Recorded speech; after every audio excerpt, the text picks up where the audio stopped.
Modern ಇಂಡಿಯಾದ typical ರಾಜಕಾರಣಿ ಕೃಷ್ಣನನ್ನು ನೀವು ಹೇಗೆ ನೋಡ್ತೀರಿ? ಕೃಷ್ಣ ರಾಜಕಾರಣಿ ಅಂತ ಹೇಳಿದರೆ ಅಲ್ಲ ಅಂತ ಹೇಳೋದಕ್ಕಾಗೋದಿಲ್ಲ. ಈ ಕೃಷ್ಣನ ದಶಾವತಾರಗಳಲ್ಲಿ ರಾಜಕಾರಣಿ ಕೃಷ್ಣ ಅನ್ನೋದು ಕೂಡ ಬಂದೇ ಬರುತ್ತೆ. ಕೃಷ್ಣ ಇದ್ದ ಕಾಲಕ್ಕೆ ಅವೆಷ್ಟನ್ನೂ ಮಾಡಬೇಕಾಗಿತ್ತು, ಅವೆಷ್ಟು ಅನಿವಾರ್ಯ ಆಗಿತ್ತು. ಆ ಸಿಂಹಾಸನದಿಂದ ಅವನೊಬ್ಬನನ್ನು ತೆಗೆದರೆ ಸಾಕು, ಜಗತ್ತು ಸರಿಯಾಗ್ತಿತ್ತು. ಹಾಗಾಗಿ ಅವನು ಒಬ್ಬನನ್ನು ಕೊಂದಲ್ಲಿಗೆ ಕೃಷ್ಣಾವತಾರದ ಉದ್ದೇಶ ಈಡೇರ್ತಾ ಇರಲಿಲ್ಲ. 100ಕ್ಕೆ 100ರಷ್ಟು ಅವನ ಅಧಿಕಾರಸ್ಥರನ್ನು ಬದಲಾಯಿಸಿದ್ದಾನೆ ಅವನ ಅವತಾರ ಕಾಲದಲ್ಲಿ. ಕೃಷ್ಣ ಎಲ್ಲೆಲ್ಲಿ ತಂತ್ರಗಳನ್ನು ಹೇಗೆ ಉಪಯೋಗಿಸಬೇಕು ಅಂತ ನೋಡಿದ್ದಾನೆ. ಆಧುನಿಕ ರಾಜಕಾರಣದ ಮೌಲ್ಯ ಪತನ ಅಂತ ಏನಿದೆ ಅದು ಕೃಷ್ಣನಲ್ಲಿ ಕಾಣಿಸೋದಿಲ್ಲ ನಮಗೆ. ಸ್ನೇಹಿತರೆ ನಮಸ್ಕಾರ, ಹೊಸದಿಗಂತ ಡಿಜಿಟಲ್ ಚಾನಲ್ಗೆ ಸ್ವಾಗತ. ಸತ್ಯಮಿಥ್ಯ ಸರಣಿಯಲ್ಲಿ ಮಹಾಭಾರತದ ಮಹಾನ್ ವ್ಯಕ್ತಿತ್ವಗಳ ಪರಿಚಯವನ್ನು ನಾವು ನಿಮಗೆ ಮಾಡಿಕೊಡ್ತಾ ಇದ್ದೇವೆ. ಅನೇಕ ಮಹಾನ್ ವ್ಯಕ್ತಿಗಳು, ಅವರ ನಡೆಗಳು, ಅವರ ನುಡಿಗಳು, ಅವರ ಒಟ್ಟಾರೆ ನಡವಳಿಕೆಗಳು, ಇದು ನಮ್ಮ ಜನಸಾಮಾನ್ಯರ ಮೇಲೆ ಬೀರಿದಂಥ ಪ್ರಭಾವಗಳು, ಇದೆಲ್ಲವನ್ನೂ ಸಹ ವಿದ್ವಾನ್ ಜಗದೀಶ್ ಶರ್ಮ ಸಂಪ ಅವರು ನಿಮ್ಮ ಮುಂದೆ ಭಾಳ ಸರಳವಾಗಿ ಇಡ್ತಾ ಬಂದಿದ್ದಾರೆ. ಇವತ್ತು ಮಹಾಭಾರತದ ಮಹಾನ್ ವ್ಯಕ್ತಿ, ಕುರುಕ್ಷೇತ್ರದ ಹಿಂದಿನ ಶಕ್ತಿ, ಕೋಟ್ಯಂತರ ಭಾರತೀಯರಿಗೆ ಪ್ರೇರಣೆ, ಬಹುಶಃ ನಿಮಗೆ ಗೊತ್ತಾಗಿರಬೇಕು, ಶ್ರೀಕೃಷ್ಣನ ಬಗ್ಗೆ ವಿಶ್ಲೇಷಣೆಯನ್ನು ಮಾಡೋರಿದ್ದಾರೆ ಜಗದೀಶ್ ಶರ್ಮ ಸಂಪ ಅವರು. ಇವತ್ತು ನಮ್ಮ ಸ್ಟುಡಿಯೋದಲ್ಲಿದ್ದಾರೆ, ನಾನು ಅವರನ್ನು ಸ್ವಾಗತಿಸ್ತೀನಿ. ನಮಸ್ಕಾರ ಸರ್. ನಮಸ್ತೆ ಸರ್. ಕೃಷ್ಣನ ಬಗ್ಗೆ ಹೇಳೋದಕ್ಕೆ ಸಾಕಷ್ಟು ವಿಚಾರಗಳು ಇದ್ದಾವೆ, ಮತ್ತು ಕೃಷ್ಣನ ಬಗ್ಗೆ ತಿಳ್ಕೊಳ್ಳುವಂಥ ಆಸಕ್ತಿ ಕೂಡ ನಮ್ಮ ಜನಗಳಿಗೆ ಇದೆ. ಕೃಷ್ಣ ಅಂದ ತಕ್ಷಣ ನನ್ನ ಮನಸ್ಸಿಗೆ ಬರುವಂಥದ್ದು ಮಾಡರ್ನ್ ಇಂಡಿಯಾದ ಟಿಪಿಕಲ್ ರಾಜಕಾರಣಿ ಏನಿದ್ದಾರೆ, ಆ ರಾಜಕಾರಣಿಗಳು ಏನೇನು ಆ್ಯಕ್ಟಿವಿಟಿ ಮಾಡ್ತಾರೆ ಅಂಥದ್ದನ್ನೆಲ್ಲ ಕೃಷ್ಣ ಆ ಕಾಲದಲ್ಲೇ ಮಾಡಿಬಿಟ್ಟಿದ್ದ ಅನ್ನುವಂಥದ್ದು ಒಂದು ಕಲ್ಪನೆ ನನ್ನ ತಲೆಯಲ್ಲಿ ಬಂದ್ಬಿಡ್ತದೆ. ರೆಸಾರ್ಟ್ ರಾಜಕಾರಣ, ಆಪರೇಷನ್ ಕಮಲ, ತಮ್ಮ ಪಕ್ಷದವರನ್ನೇ ತುಳಿದು ಮೇಲಕ್ಕೆ ಬರುವಂಥದ್ದು, ಅಥವಾ ತಮ್ಮ ಪಕ್ಷದವ್ರಿಗೆ ಪ್ರಚೋದನೆ ನೀಡಿ ಇನ್ನೊಬ್ಬರ ಪಕ್ಷದವ್ರನ್ನ ಮುಗಿಸುವಂಥದ್ದು, ಮತ್ತು ಆಮಿಷವನ್ನು ಒಡ್ಡುವಂಥದ್ದು ಅಧಿಕಾರಕ್ಕಾಗಿ, ಇದೆಲ್ಲ ಈಗಿನ ರಾಜಕಾರಣಿಗಳಲ್ಲಿ ನಾವು ನೋಡ್ತೇವೆ. ಇಂಥ ಅನೇಕ ತಂತ್ರಗಳನ್ನು ಕೃಷ್ಣ ಭಗವದ್ಗೀತೆಯಲ್ಲಿ ಅಥವಾ ಮಹಾಭಾರತದಲ್ಲಿ ಉಪಯೋಗಿಸ್ಬಿಟ್ಟಿದ್ದ ಅನ್ನುವಂಥದ್ದು ನಮಗಿರುವಂಥ ಒಂದು ಬ್ರಾಡರ್ ಕಲ್ಪನೆ. ಸೊ ಈ ಮಾಡರ್ನ್ ಇಂಡಿಯಾದ ಟಿಪಿಕಲ್ ರಾಜಕಾರಣಿ ಕೃಷ್ಣನನ್ನು ನೀವು ಹೇಗೆ ನೋಡ್ತೀರಿ? ಕೃಷ್ಣ ರಾಜಕಾರಣಿ ಅಂತ ಹೇಳಿದರೆ ಅಲ್ಲ ಅಂತ ಹೇಳೋದಕ್ಕಾಗೋದಿಲ್ಲ. ಈಗ ಕೃಷ್ಣ ದೇವರು, ಕೃಷ್ಣ ಭಗವಂತ, ಕೃಷ್ಣ ಜಗದ್ಗುರು ಅನ್ನೋದೆಲ್ಲದರ ಜೊತೆಗೆ ಕೃಷ್ಣ ಒಬ್ಬ ರಾಜಕಾರಣಿ ಅಂತ ಕರೆದ್ರೆ ಅಲ್ಲ ಅಂತ ಹೇಳೋದಕ್ಕಾಗೋದೇ ಇಲ್ಲ. ಯಾಕೆಂದರೆ ಕೃಷ್ಣ ಮಹಾಭಾರತದ ಕಾಲದಲ್ಲಿ, ಭಾಗವತ ಮಹಾಭಾರತದಲ್ಲಿ ಅವನ ಉಲ್ಲೇಖಗಳು ಏನು ಬರುತ್ತವೆ ಅಲ್ಲಿ ಅವನು ರಾಜಕಾರಣಿಯಾಗಿಯೇ ಕಾರ್ಯ ಮಾಡಿದ್ದಾನೆ. ರಾಜಕಾರಣಿಯಾಗಿ ಅಂತ ಅಂದರೆ ಅವನ ಕೆಲಸ ಅಷ್ಟು ಇದ್ದಿದ್ದು ರಾಜ್ಯ, ಪ್ರಭುತ್ವದ ಪಲ್ಲಟಗೊಳಿಸುವಿಕೆ, ಒಂದು ಪ್ರಭುತ್ವವನ್ನು ಬದಲಾಯಿಸೋದು, ರಾಜರುಗಳನ್ನು ಬದಲಾಯಿಸಿ ಹೊಸ ರಾಜರನ್ನು ಸೃಷ್ಟಿ ಮಾಡೋದು, ಈ ಅಂಶಗಳ ಮೇಲೆ ಕೃಷ್ಣನ ಬದುಕು ಹೆಚ್ಚು ಇರೋದು ನಮಗೆ ಕಾಣಸಿಗತ್ತೆ. ಅಂದರೆ ಈಗ ಗೋಪಿಕೆಯರು ಆರಾಧಿಸುವ ಕೃಷ್ಣ ಒಂದಾದರೆ, ಇನ್ನು ಪ್ರೇಮಮೂರ್ತಿಯಾಗಿ ರಾಧಾ ಪ್ರೇಮದ ಒಂದು ಪುತ್ಥಳಿಯಾಗಿ ಕಾಣಿಸಿಕೊಳ್ಳುವ ಕೃಷ್ಣ, ಬಾಲಲೀಲೆಯಲ್ಲಿ ಕಂಗೊಳಿಸುವ ಕೃಷ್ಣ, ವೀರಾಧಿವೀರ ಕೃಷ್ಣ, ಗೀತೆ ಎನ್ನುವ ಜ್ಞಾನವನ್ನು ಉಪದೇಶಿಸಿದ ಕೃಷ್ಣ, ಹೀಗೆಲ್ಲ ಕೃಷ್ಣರು ಹೇಗೆ ಕಾಣಿಸಿಕೊಳ್ತಾರೋ, ಅಂದರೆ ಈಗ ವಿಷ್ಣುವಿನ ದಶಾವತಾರದಲ್ಲಿ ಕೃಷ್ಣ ಒಂದಾದಂತೆ ಕೃಷ್ಣನ ದಶಾವತಾರಗಳು ಅಂತ ತಗೊಂಡ್ರೆ, ಈ ಕೃಷ್ಣನ ದಶಾವತಾರಗಳಲ್ಲಿ ರಾಜಕಾರಣಿ ಕೃಷ್ಣ ಅನ್ನೋದು ಕೂಡ ಬಂದೇ ಬರುತ್ತೆ.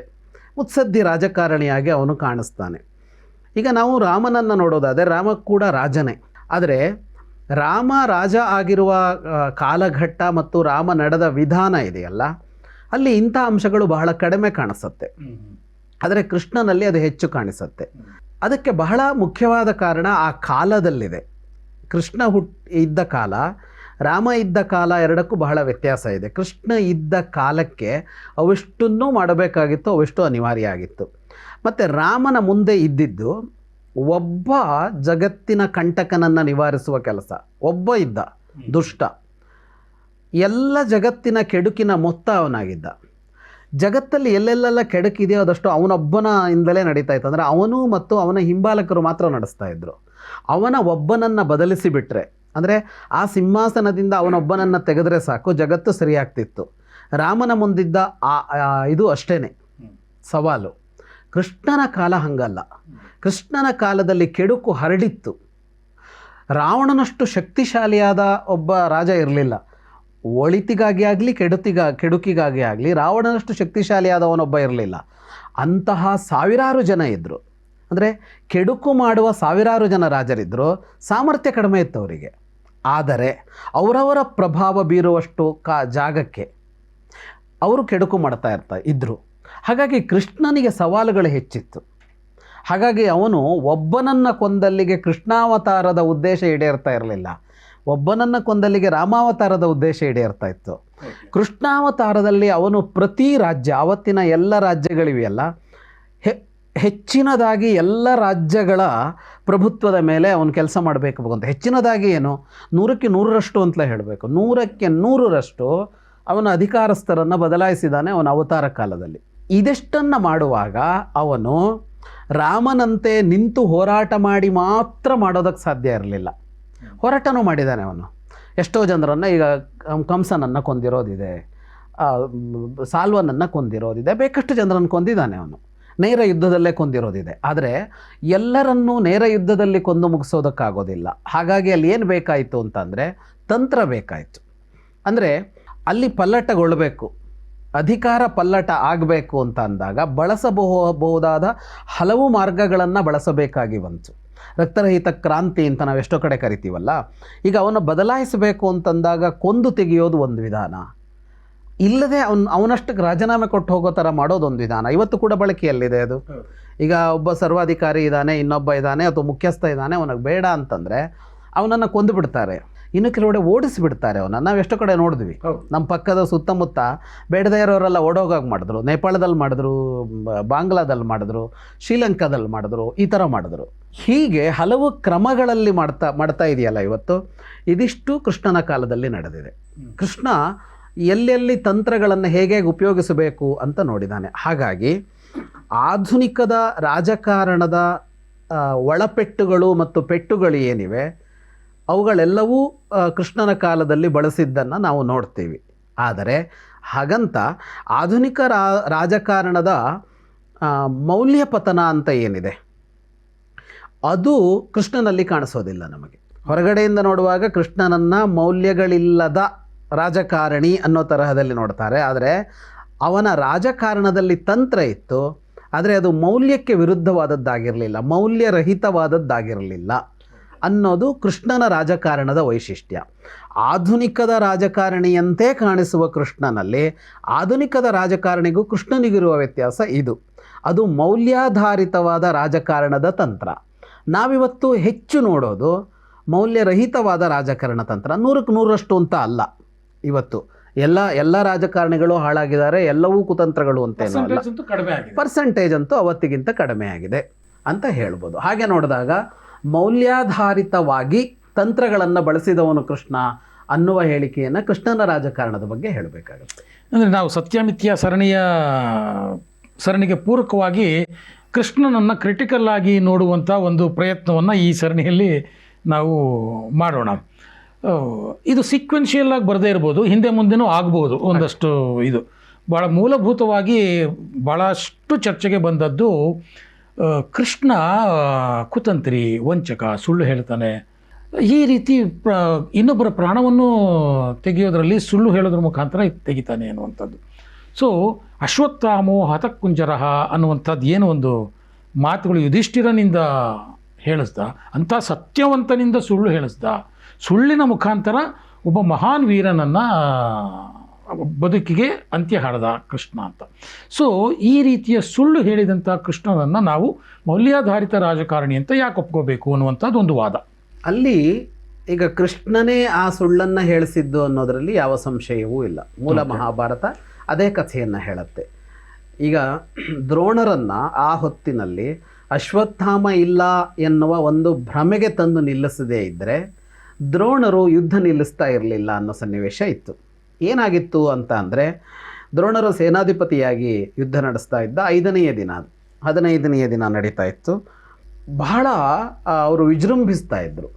ಒಂದು ಹಂತದಲ್ಲಿ ಎಷ್ಟು ಪ್ರಮಾಣದಲ್ಲಿ ವಿಜೃಂಭಿಸ್ತಾ ಇದ್ದರು ಅಂದರೆ ಆವೇಶ ಬಂದವರಂತೆ ವರ್ತಿಸ್ತಾ ಇದ್ದರು. ಈಗ ಯುದ್ಧ ಅನ್ನೋದು ಹೇಗಿರುತ್ತೆ ಅಂದರೆ, ಅದು ಅವತ್ತಿನ ಕಾಲ ಇರಲಿ ಇವತ್ತಿನ ಕಾಲ ಇರಲಿ, ಯಾವುದೇ ಯುದ್ಧದಲ್ಲಿ ಇರುವ ಎಲ್ಲ ಸಾಮರ್ಥ್ಯವನ್ನು, ಇರುವ ಎಲ್ಲ ಆಯುಧವನ್ನು, ಇರುವ ಎಲ್ಲ ಸೈನಿಕರನ್ನು ಬಳಸಿ ಯುದ್ಧ ಅಂತ ಮಾಡೋದಿಲ್ಲ. ಯುದ್ಧದ ಮೇಲೆ ಒಂದು ಹತೋಟಿ ಯಾವಾಗಲೂ ಇರುತ್ತೆ, ಯುದ್ಧದ ಮೇಲೊಂದು ಸಂಯಮ ಇರುತ್ತೆ. ಅಂದರೆ ನಮಗೆ ಅನಿಸುತ್ತೆ, ಈಗ ನಿನ್ನೆ ಮೊನ್ನೆ ಎಲ್ಲೋ ನೋಡ್ತಾ ಇದ್ದೆ, ಈ ಬಜೆಟ್ನಲ್ಲಿ ನಮ್ಮ ರಕ್ಷಣಾ ಇದಕ್ಕೆ ಎಷ್ಟು ಮೊತ್ತ ಹಾಕಿದಾರೋ ಅದಕ್ಕೂ ಪಾಕಿಸ್ತಾನದ ರಕ್ಷಣಾ ವೆಚ್ಚಕ್ಕೂ ಹೋಲಿಕೆ ಮಾಡಿದರೆ ಅಜಗಜ ವ್ಯತ್ಯಾಸ ಇದೆ. ಹೌದು, ಅಜಗಜಾಂತರ ಅದು. ಹೌದು.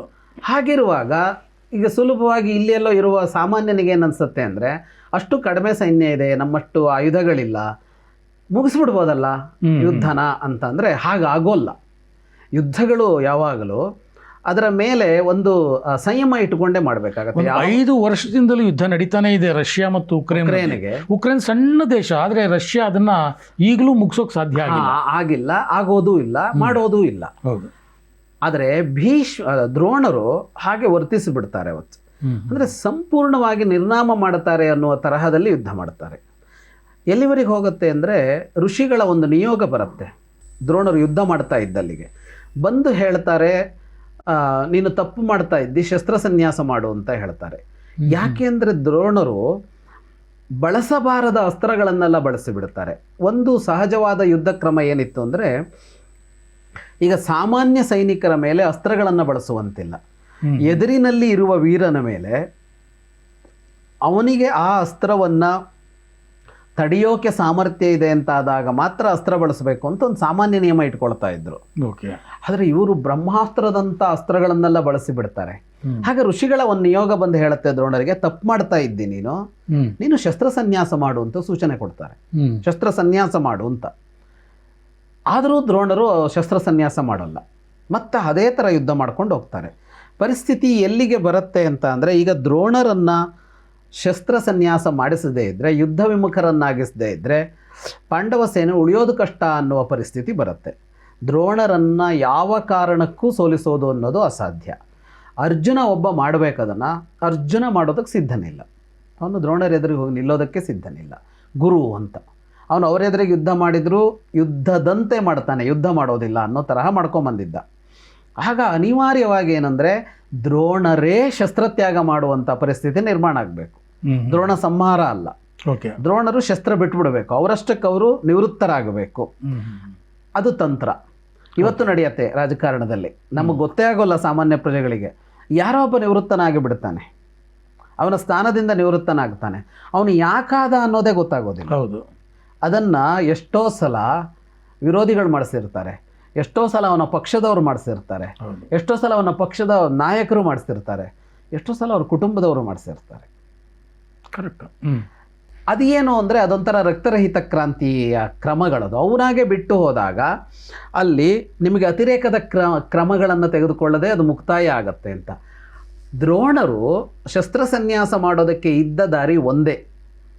ಅವರಿಗೆ ಅವರ ಮಗ ಇಲ್ಲ ಅಂತ ಆದರೆ ಹತಾಶರಾಗ್ತಾರೆ, ಅವರು ಶಸ್ತ್ರಸನ್ಯಾಸ ಮಾಡ್ತಾರೆ. ಈ ಮಾತನ್ನು ಸ್ವತಃ ದ್ರೋಣರೇ ಯುಧಿಷ್ಠಿರನಿಗೆ ಹೇಳಿರ್ತಾರೆ. ಹಿಂದೆ ಯುಧಿಷ್ಠಿರನ ಬಗ್ಗೆ ನಾವು ಮಾತಾಡಿದ್ವಿ. ಯುದ್ಧದ ಮೊದಲ ಕ್ಷಣದಲ್ಲಿ ಯುಧಿಷ್ಠಿರ ದ್ರೋಣರ ಬಳಿಗೆ ಹೋಗಿ ಅವನು ಕೇಳ್ತಾನೆ, ನಮಸ್ಕಾರ ಮಾಡ್ತಾನೆ. ಅವ್ರು ನೀನು ವಿಜಯ ಸಿಗಲಿ ಅಂತ ಆಶೀರ್ವಾದ ಮಾಡ್ತಾರೆ. ನೀವು ಬದುಕಿದ್ದಾಗ ಹೇಗೆ ವಿಜಯ ಅಂತ ಕೇಳ್ತಾನೆ ಅವನು ಯುಧಿಷ್ಠಿರ. ಆಗ ಅವರು ಹೇಳ್ತಾರೆ, ನನಗೆ ಅತ್ಯಂತ ವಿಶ್ವಾಸಾರ್ಹನಾದ ವ್ಯಕ್ತಿ, ನಾನು ನಂಬುವಂತೆ ವಿಷಯವನ್ನು ಹೇಳಿದರೆ ಅದು ನನ್ನನ್ನು ಸೋಲಿಸುವ ವಿಧಾನ ಅಂತ ಒಗಟಿನಂತೆ ಮಾತಾಡಿರ್ತಾರೆ ದ್ರೋಣರು. ಈ ಅಂಶವನ್ನೇ ಕೃಷ್ಣ ಇಟ್ಟುಕೊಂಡು ಮುಂದುವರಿಯೋದು. ಯುಧಿಷ್ಠಿರನಿಗೆ ಇದನ್ನು ಅವನು ಹೇಳಿದ್ದಾರೆ ದ್ರೋಣರು. ಆದರೆ ಅದನ್ನು ಹೇಗೆ ಬಳಸೋದು ಅಂತ ಯುಧಿಷ್ಠಿರನಿಗೆ ಗೊತ್ತಾಗಿಲ್ಲ ಈ ಒಗಟನ್ನು. ಯುದ್ಧದಿಂದ ನಿಮ್ಮನ್ನು ಸೋಲಿಸೋದು ಹೇಗೆ ಅಂತ ಕೇಳಿದರೆ, ನಾನು ನಂಬುವಂತಹ ಒಬ್ಬ ವ್ಯಕ್ತಿ, ನಾನು ನಂಬುವ ವಿಷಯವನ್ನು ಹೇಳಿದರೆ ನಾನು ಯುದ್ಧದಿಂದ ವಿರಮಿಸ್ತೇನೆ ಅನ್ನೋದಕ್ಕೆ ಏನರ್ಥ? ಹೆಂಗೆ ಯುದ್ಧದಲ್ಲಿ ಬಳಸೋದು ಈ ತಂತ್ರವನ್ನು? ಈಗ ಭೀಷ್ಮನ ಹತ್ರ ಹೋದಾಗ ಭೀಷ್ಮ ಹೇಳ್ದ, ಶಿಖಂಡಿಯನ್ನು ನನ್ನೆದುರು ತಂದು ನಿಲ್ಲಿಸಿದರೆ ನಾನು ಶಸ್ತ್ರ ಎತ್ತಲ್ಲ, ಅದು ಯುದ್ಧಕ್ಕೆ ಉಪಯೋಗಕ್ಕೆ ಬರುತ್ತೆ ಈ ತಂತ್ರ. ಈ ದ್ರೋಣರು ಹೇಳಿದ್ದನ್ನು ಯುದ್ಧದಲ್ಲಿ ಬಳಸೋದು ಹೇಗೆ? ಇದು ಹೇಳುವಾಗ ಕೃಷ್ಣನೂ ಇದ್ದ ಅಲ್ಲಿ. ಹಾಗಾಗಿ ಈ ತಂತ್ರವನ್ನು ಕೃಷ್ಣ ಬಳಸಿದ. ಆದರೆ ಕೃಷ್ಣನಿಗಿಂತ ಮೊದಲು ಇದನ್ನು ಭೀಮ ಬಳಸಿದ್ದ. ಓಕೆ. ಇದು ಮೊದಲು ಹುಟ್ಟಿದ್ದು ಭೀಮನಲ್ಲಿ. ಈ ಮಾತನ್ನು ಭೀಮನೂ ಕೇಳಿಸ್ಕೊಂಡಿದ್ದ. ಭೀಮ ಹೇಳ್ತಾನೆ ಅಶ್ವತ್ಥಾಮ ಸತ್ತೋಗಿದ್ದಾನೆ ಅಂತ. ಆದರೆ ದ್ರೋಣರು ಕೇಳೋಲ್ಲ. ಯಾಕೆ ಅಂದರೆ ಭೀಮನ ಕುರಿತು ಅವರಿಗೆ ಅಷ್ಟು ನಂಬಿಕೆ ಇಲ್ಲ. ಓಕೆ. ಪೂರ್ಣ ನಂಬಿಕೆ ಇರೋದು ಯುಧಿಷ್ಠಿರನ ಮೇಲೆ. ಓಕೆ. ಇಲ್ಲ ಅರ್ಜುನ ಮಾತಾಡಬೇಕು. ಅರ್ಜುನ ಮಾತಾಡೋದಕ್ಕೆ ಸಿದ್ಧನಿಲ್ಲ. ಅಲ್ಲೊಂದು ವ್ಯಾಸರು 5 ಜನರನ್ನು ಅಲ್ಲಿ ಒಂದು ಪ್ರತ್ಯೇಕಿಸಿ ಹೇಳ್ತಾರೆ, 3 ಗುಂಪು 5 ಜನರಲ್ಲಿ ಅಂತ. ಯುಧಿಷ್ಠಿರ, ಭೀಮ, ಅರ್ಜುನ, ನಕುಲ, ಸಹದೇವರಲ್ಲಿ 3 ಅಂದರೆ ಭೀಮ, ನಕುಲ, ಸಹದೇವ ಯಾವುದೇ ತಂತ್ರಕ್ಕೆ ಸಿದ್ಧರು. ಓಕೆ. ಯುಧಿಷ್ಠಿರ ಯಾವುದೇ ತಂತ್ರಕ್ಕೆ ಸಿದ್ಧನಿಲ್ಲ, ಅವನದು ನೇರ ಮಾರ್ಗ. ಆದರೆ ಯುಧಿಷ್ಠಿರನನ್ನ ತಂತ್ರಕ್ಕೆ ಒಪ್ಪಿಸಬಹುದು, ಅರ್ಜುನನನ್ನು ಮಾತ್ರ ತಂತ್ರಕ್ಕೆ ಒಪ್ಪಿಸೋದಕ್ಕೆ ಆಗೋದಿಲ್ಲ. ಓಕೆ. ಹಾಗಾಗಿ ಅರ್ಜುನನನ್ನು ಹೊರಗಿಡ್ತಾರೆ ಎಲ್ಲರೂ ಇದರಲ್ಲಿ. ಭೀಮ ಹೇಳಿದ್ದನ್ನು ಕೇಳೋದಿಲ್ಲ. ಆಗ ಕೃಷ್ಣ ಅದಕ್ಕೆ ಮುಂದಾಗ್ತಾನೆ, ಯುಧಿಷ್ಠಿರನಿಗೆ ಹೇಳ್ತಾನೆ ನೀನು ಸುಳ್ಳು ಹೇಳಬೇಕು ಅಂತ. ಆ ಘಟನೆ ನಡೆಯೋದು ಹಾಗೆ. ಸುಳ್ಳು ಅಲ್ಲ ಅದು ಅರ್ಧ ಸತ್ಯ. ಅದು ಅಂದರೆ ಅಶ್ವತ್ಥಾಮ ಅನ್ನುವ ಹೆಸರಿನ ಒಂದು ಆನೆ ಇರುತ್ತೆ. ಆನೆಗೆ ಹೆಸರಿದೆ. ಆ ಆನೆಯನ್ನು ಭೀಮ ಕೊಲ್ತಾನೆ. ಅದು ಇವರದೇ ಪಕ್ಷದ ಆನೆ ಅನ್ನುವ ಮಾತು ಕೂಡ ಬರುತ್ತೆ ಅಲ್ಲಿ. ಓಕೆ. ಓಕೆ. ಯಾರು ಭೀಮನೇ ಕೊಲ್ತಾನೆ? ಒಂದು ಆನೆ ಕೊಲ್ತಾನೆ. ಅದರ ಹೆಸರು ಅಶ್ವತ್ಥಾಮ. ಅವ್ರದ್ದೇ ಆನೆ, ಅವ್ರದ್ದೇ ಸೇನೆಯ ಆನೆ, ಅವ್ರದ್ದೇ ಯಾರೋ ಬಹಳ ರಾಜರುಗಳು ಬಂದಿದಾರಲ್ಲ, ಯಾವುದೋ ಒಂದು ಇದು. ಈಗ ಅಶ್ವತ್ಥಾಮ ಅನ್ನೋದು ಸತ್ತಿದೆ. ಸಂಸ್ಕೃತ ಮತ್ತು ಕನ್ನಡದ ವ್ಯತ್ಯಾಸ ಏನು ಅಂದರೆ, ಈಗ ಕನ್ನಡದಲ್ಲಿ ಪುಲ್ಲಿಂಗ, ನಪುಂಸಕಲಿಂಗ, ಸ್ತ್ರೀಲಿಂಗಗಳೆಲ್ಲ ವ್ಯಕ್ತಿನಿಷ್ಠವಾದದ್ದು. ಎದುರಿನಲ್ಲಿರುವ ವ್ಯಕ್ತಿ ಗಂಡಸಾದರೆ ಪುಲ್ಲಿಂಗ, ಹೆಣ್ಣಾದರೆ ಸ್ತ್ರೀಲಿಂಗ, ವಸ್ತು ಆದರೆ ಪ್ರಾಣಿ ಆದರೆ ನಪುಂಸಕಲಿಂಗ ಬಳಸ್ತೀವಿ. ಸಂಸ್ಕೃತದಲ್ಲಿ ಹಾಗಲ್ಲ, ಅದು ಶಬ್ದನಿಷ್ಠ. ಒಂದು ಶಬ್ದವೇ ಪುಲ್ಲಿಂಗವೋ ಸ್ತ್ರೀಲಿಂಗವೋ ನಪುಂಸಕಲಿಂಗವೋ ಆಗಿರುತ್ತೆ. ಓಕೆ. ಈಗ ಆನೆ ಅಂತ ಅಂದರೆ ನಾವು ಕನ್ನಡದಲ್ಲಿ ಅದು ನಪುಂಸಕಲಿಂಗ. ಆನೆ ಸತ್ತನು ಅಂತ ಹೇಳೋಕ್ ಬರಲ್ಲ, ಆನೆ ಸತ್ತಿತು ಅಂತ ಹೇಳಬೇಕು. ಸಂಸ್ಕೃತದಲ್ಲಿ ಕುಂಜರಹ, ಗಜಹ ಅಂತೆಲ್ಲ ಆನೆಗೆ ಶಬ್ದ ಇದೆ. ಈ ಶಬ್ದಗಳೆಲ್ಲ ಪುಲ್ಲಿಂಗ ಶಬ್ದಗಳು. ಹಾಗಾಗಿ ಅದನ್ನು ಹೇಳೋದು ಪುಲ್ಲಿಂಗದಲ್ಲೇ. ಓಕೆ. ಕುಂಜರಹ ಹತಃ ಅಂತ ಹೇಳುವಾಗ ಅಲ್ಲಿ ಈ ಕ್ರಿಯಾಪದಗಳಿಗೂ ಲಿಂಗ ಇಲ್ಲ ಸಂಸ್ಕೃತದಲ್ಲಿ. ಇನ್ನೂ ಒಂದು ಅಂದರೆ ನಮ್ಮಲ್ಲಿ ಕ್ರಿಯಾಪದದಲ್ಲಿಗೆ ಸತ್ತನು, ಸತ್ತಿತು, ಸತ್ತಳು ಅಂತ ಇದೆಯಲ್ಲ, ಸಂಸ್ಕೃತದಲ್ಲಿ ಕ್ರಿಯಾಪದಗಳಿಗೆ ಲಿಂಗ ಸಮಸ್ಯೆ ಇಲ್ಲ. ಅಲ್ಲಿ ಸಹ ಹತಃ ಅಂತ ಬರುತ್ತೆ, ಸಹ ಹತ ಅಂತ ಬರುತ್ತೆ ಅದಕ್ಕಾಗುವಾಗ, ತತ್ ಹತಂ ಅಂತ ಬರುತ್ತೆ ಕೆಲವು ಕಡೆ ಲಿಂಗಗಳ ಸಮಸ್ಯೆಯೂ ಇಲ್ಲ ಕ್ರಿಯಾಪದಕ್ಕೆ, ಕೆಲವು ಕಡೆ ಆ ಬದಲಾವಣೆಗಳಿದೆ. ಆದರೆ ಶಬ್ದ ಏನಿದೆ ಇದು ಪುಲ್ಲಿಂಗ ಆದರೆ ಕ್ರಿಯಾಪದವು ಪುಲ್ಲಿಂಗದಲ್ಲೋ ಸ್ತ್ರೀಲಿಂಗದಲ್ಲೋ ಹೋಗಿಬಿಡತ್ತೆ ಸಹಜವಾಗಿ. ಕುಂಜರಹ ಅಂತ ಆನೆಗಿರುವ ಶಬ್ದ, ಅದನ್ನು ಹೇಳುವಾಗ ಕ್ರಿಯಾಪದ ಕೂಡ ಹೇಗೆ ಬರುತ್ತೆ ಅಂದರೆ ಪುಲ್ಲಿಂಗದಲ್ಲಿ ಬರುತ್ತೆ. ಅಶ್ವತ್ಥಾಮ ಹತಃ, ಅದನ್ನು ಹಾಗೇ ಕನ್ನಡಕ್ಕೆ ಅನುವಾದ ಮಾಡಿದರೆ ಅಶ್ವತ್ಥಾಮನು ಸತ್ತನು ಅಂತ ಆಗುತ್ತೆ. ಅಶ್ವತ್ಥಾಮ ಎನ್ನುವ ಆನೆ ಸತ್ತಿತು ಅಂತಲೂ ಅರ್ಥ ಅದಕ್ಕೆ. ಇಷ್ಟೇ ಹೇಳ್ತಾನೆ. ಹೇಳುವಾಗ ಕುಂಜರ ಅಂತ ಹೇಳಿದಾನೆ. ಅಶ್ವತ್ಥಾಮ ಹತಃ ಕುಂಜರಹ. ಸಂಸ್ಕೃತ ಮತ್ತು ಕನ್ನಡದಲ್ಲಿ ಇನ್ನೊಂದೇನು ಅಂತ ಅಂದರೆ, ಸಂಸ್ಕೃತದಲ್ಲಿ ಯಾವ ಶಬ್ದವನ್ನು ಎಲ್ಲಿ ಬೇಕಿದ್ರೂ ಹಾಕ್ತಾರೆ. ಅಂದರೆ ಈಗ ನಮ್ಮಲ್ಲಿ ಕ್ರಿಯಾಪದ ಕೊನೆಗೆ ಬರಬೇಕು ಕನ್ನಡದಲ್ಲಿ. ಹೌದು. ಸತ್ತಿತು ಆನೆ ಅಶ್ವತ್ಥಾಮ ಅಂತ ಹೇಳೋಕ್ಕಾಗಲ್ಲ ಕನ್ನಡದಲ್ಲಿ, ವಾಕ್ಯ ಸರಿ ಇಲ್ಲ ಅಂತ ಹೇಳ್ತೀವಿ ಅಲ್ವಾ. ಸಂಸ್ಕೃತದಲ್ಲಿ ಹಾಗಲ್ಲ, ಅದನ್ನ ಎಲ್ಲಿ ಬೇಕಿದ್ರೂ ಹೇಳ್ಬೋದು. ಅದನ್ನ ಅಶ್ವತ್ಥಾಮ ಹತಃ ಕುಂಜರಹ ಅಂತ ಮುಂದೆ ಬಂತದು. ಅಶ್ವತ್ಥಾಮ ಸತ್ತನು ಆನೆ ಅಂತ ಹೀಗೆ ಸಂಸ್ಕೃತದಲ್ಲಿ ಹೇಳೋದಕ್ಕೆ ಅವಕಾಶ ಇದೆ. ಅಂದರೆ ಅಶ್ವತ್ಥಾಮ ಎಂಬ ಹೆಸರಿನ ಆನೆ ಸತ್ತಿತು ಅಂತ ಅದು ಅರ್ಥ. ಹೆಸರಿನ ಅಂತ ಹೇಳಬೇಕಾಗಿಲ್ಲ. ಅಶ್ವತ್ಥಾಮ ಎನ್ನುವ ಹೆಸರಿನ ಮನುಷ್ಯ ಸತ್ತನು ಅಂತ ಹೇಳೋಲ್ವಲ್ಲ, ಹಾಗೆ ಅದು ಅಶ್ವತ್ಥಾಮ ಅಂತ ಅಷ್ಟೇ. ಹೇಳುವಾಗ ಇದಿಷ್ಟು ಸತ್ಯ. ಕುಂಜರ ಅನ್ನೋದನ್ನ ಸಣ್ಣಕ್ಕೆ ಹೇಳಿಸಿದ್ದವನಲ್ಲಿ ಯುಧಿಷ್ಠಿರನಲ್ಲಿ. ಸುಳ್ಳು ಹೇಳಿಸಿದ್ದ ಸುಳ್ಳಲ್ಲ. ಯಾಕೆಂದ್ರೆ ಅಶ್ವತ್ಥಾಮ ಅನ್ನುವ ಆನೆ ಸತ್ತಿದ್ದು ಹೌದು. ಇದು ತಂತ್ರ. ಅಂದರೆ ಯುಧಿಷ್ಠಿರನ ಬಾಯಲ್ಲಿ ಸುಳ್ಳು ಹೇಳಿಸಿದ್ದೇ ಅಲ್ಲ, ಪೂರ್ಣ ಸುಳ್ಳು ಹೇಳಿಸಿದ್ದಲ್ಲ, ಹೇಳಿಸಿದ್ದು ಸತ್ಯವನ್ನ. ಆದರೆ ದ್ರೋಣರಿಗೆ ಭ್ರಮೆ ಹುಟ್ಟುವಂತೆ ಮಾಡಿದ್ದು. ವಾಸ್ತವವಾಗಿ ಇದನ್ನ ಸುಳ್ಳು ಅಂತ ಕರಿಬಾರದು, ಇದನ್ನ ಮೋಸ ಅಂತ ಕರಿಬೇಕು. ಸುಳ್ಳಿಗೂ ಮೋಸಕ್ಕೂ ಒಂದು ವ್ಯತ್ಯಾಸ ಇದೆ. ಕರೆಕ್ಟ್. ಸುಳ್ಳಿಗೂ ಮೋಸಕ್ಕೂ ಒಂದು ವ್ಯತ್ಯಾಸ ಇದೆ. ಇಲ್ಲಿ ನಡೆದಿದ್ದು ವಂಚನೆ. ಅವರಿಗೆ ಭ್ರಮೆ ಬರುವಂತೆ ಮಾಡಿದ್ರು, ಸುಳ್ಳೇನು ಹೇಳಲಿಲ್ಲ ಅವರು. ಭ್ರಮೆ ಬರುವಂತೆ ಮಾಡಿದ್ದು ಅದು ಆಕಸ್ಮಿಕ ಅಲ್ಲ, ಅದು ಉದ್ದೇಶಪೂರ್ವಕ. ಈ ಹಂತದಲ್ಲಿ ಕೃಷ್ಣ ಬರ್ತಾನೆ, ಅಂದರೆ ಈಗ ಕೃಷ್ಣನ ಮೇಲೆ ಆಕ್ಷೇಪವನ್ನು ಮಾಡೋದಕ್ಕೆ ಸಾಧ್ಯ ಆಗೋದೇನೆಂದರೆ ಕೃಷ್ಣ ಇದನ್ನು ಮಾಡಬಹುದಾ, ಹೀಗೆ ಮಾಡಿದಾಗ ಅವನನ್ನು ಮೌಲ್ಯಾಧಾರಿತ ವ್ಯಕ್ತಿತ್ವ ಅಂತ ಕೃಷ್ಣನದ್ದು ಹೇಳೋದು ಹೇಗೆ ಅಂತ. ವಾಸ್ತವವಾಗಿ ಏನು ಅಂತ ಅಂದರೆ ಮೌಲ್ಯ ಅಂತ ಅನ್ನೋದಿದೆಯಲ್ಲ, ಅಥವಾ ಧರ್ಮ, ನ್ಯಾಯ, ನೀತಿ ಅಂತೆಲ್ಲ ಏನು ಕರಿತೀವಿ ನಾವು, ಇದು ಇರಬೇಕಾದದ್ದು ಸಮೂಹದಲ್ಲಿ, ಸಮೂಹದಲ್ಲಿ ಅದನ್ನು ಉಳಿಸಬೇಕು. ಸಮೂಹದಲ್ಲಿ ಅದು ಉಳಿಯೋದಕ್ಕೆ, ಅದನ್ನು ಉಳಿಸೋದಕ್ಕೆ ಯಾವುದು ತೊಡಕಾಗತ್ತೋ, ಯಾವುದು ಪ್ರತಿಬಂಧಕ ಆಗತ್ತೋ ಅದನ್ನು ಅಳಿಸಬೇಕು. ಒಂದು ಯುದ್ಧ ಅನ್ನೋದಕ್ಕೆ ಅರ್ಥ ಇಷ್ಟೇ. ಕೃಷ್ಣನ ಭಾಷೆಯ ಯುದ್ಧ ಇದೆಯಲ್ಲ ಅದಕ್ಕೆ ಇಷ್ಟೇ ಅರ್ಥ. ಒಬ್ಬ ರಾಜನ ಯುದ್ಧಕ್ಕೆ, ಒಬ್ಬ ಸಾಮಾನ್ಯವಾದ ರಾಜನ ಯುದ್ಧಕ್ಕೆ ಈ ವ್ಯಾಖ್ಯಾನ ಅಲ್ಲ. ಒಬ್ಬ ರಾಜನ ಯುದ್ಧಕ್ಕೆ ವ್ಯಾಖ್ಯಾನ ಏನು ಅಂತಂದರೆ ಹಲವು ವ್ಯಾಖ್ಯಾನ ಇದೆ. ರಾಜ್ಯ ವಿಸ್ತರಣೆಗೆ ಯುದ್ಧ, ಯಾವುದ್ಯಾವುದೋ ಕಾರಣಕ್ಕೆ ಇರ್ಬೋದು. ಇವತ್ತು ನಿಂತು ನೋಡಿದ್ರೆ ಅಮೆರಿಕ ಯುದ್ಧ ಮಾಡ್ತಾ ಇರೋದೆಲ್ಲ ನೋಡಿದರೆ ಆರ್ಥಿಕ ಬೆಳವಣಿಗೆಗೆ ಯುದ್ಧ ಮಾಡ್ತಾ ಇದೆ. ಅದು ತನ್ನ ಆಯುಧ ಮಾರಾಟ ಆಗಲಿ ಅಂತ ಯುದ್ಧ ಮಾಡುತ್ತೆ.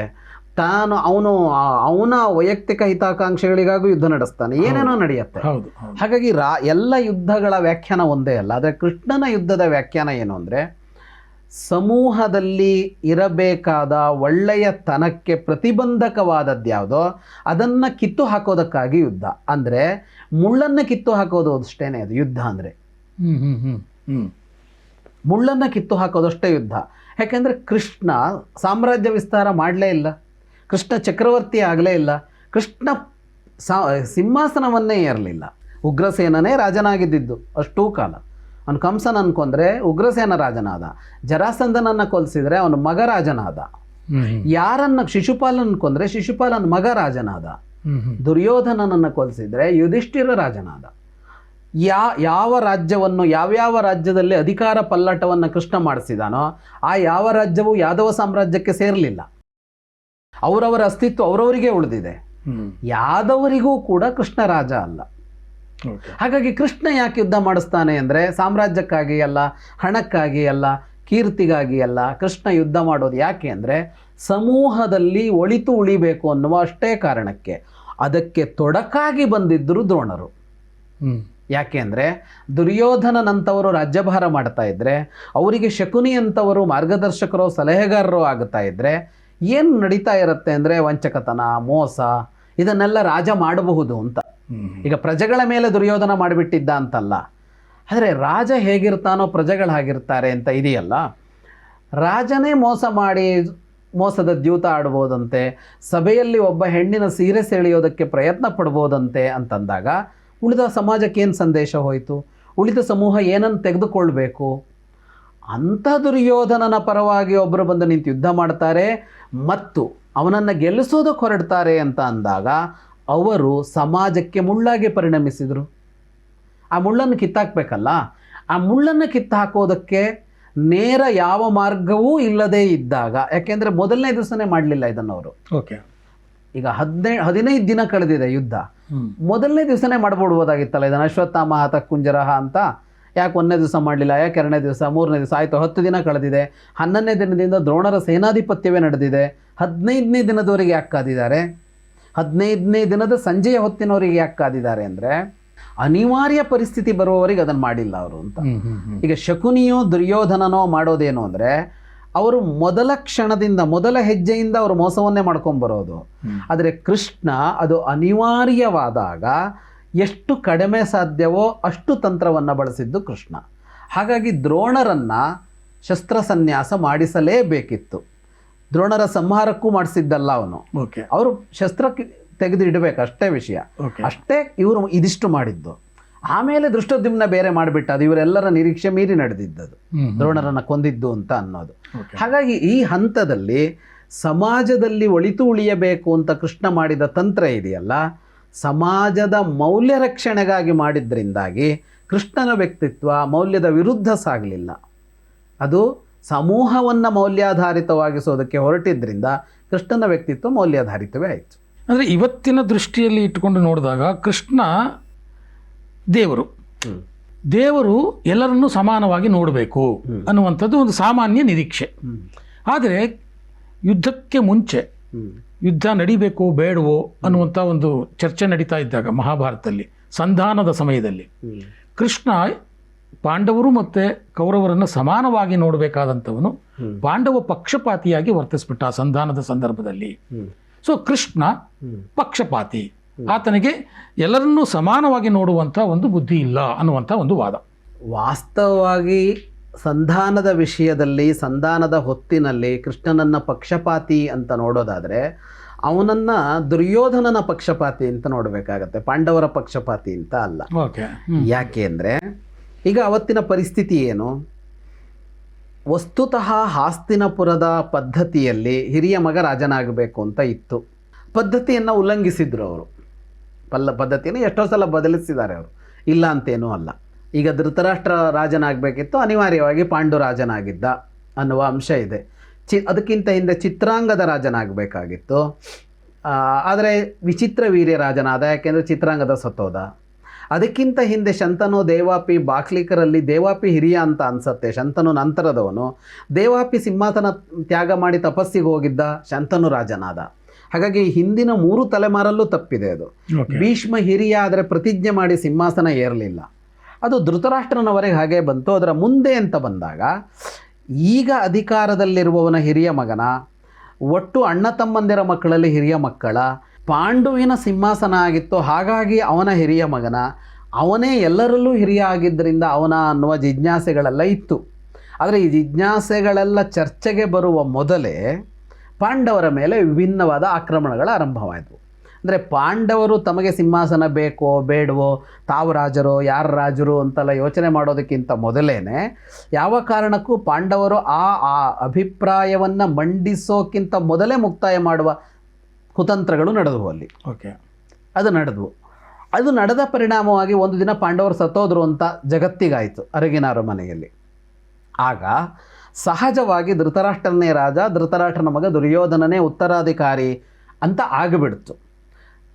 ಕೆಲವು ವರ್ಷಗಳು ಕಳೆದ ಮೇಲೆ ದ್ರೌಪದಿ ಸ್ವಯಂವರದ ಹೊತ್ತಿನಲ್ಲಿ ಪಾಂಡವರು ಪ್ರಕಟ ಆದರು. ಪಾಂಡವರು ಪ್ರಕಟ ಆದಾಗ ಹಾಸ್ತಿನಪುರದಲ್ಲಿ ಒಂದು ಚಿಂತನೆ ಹುಟ್ಟುಕೊಳ್ತು.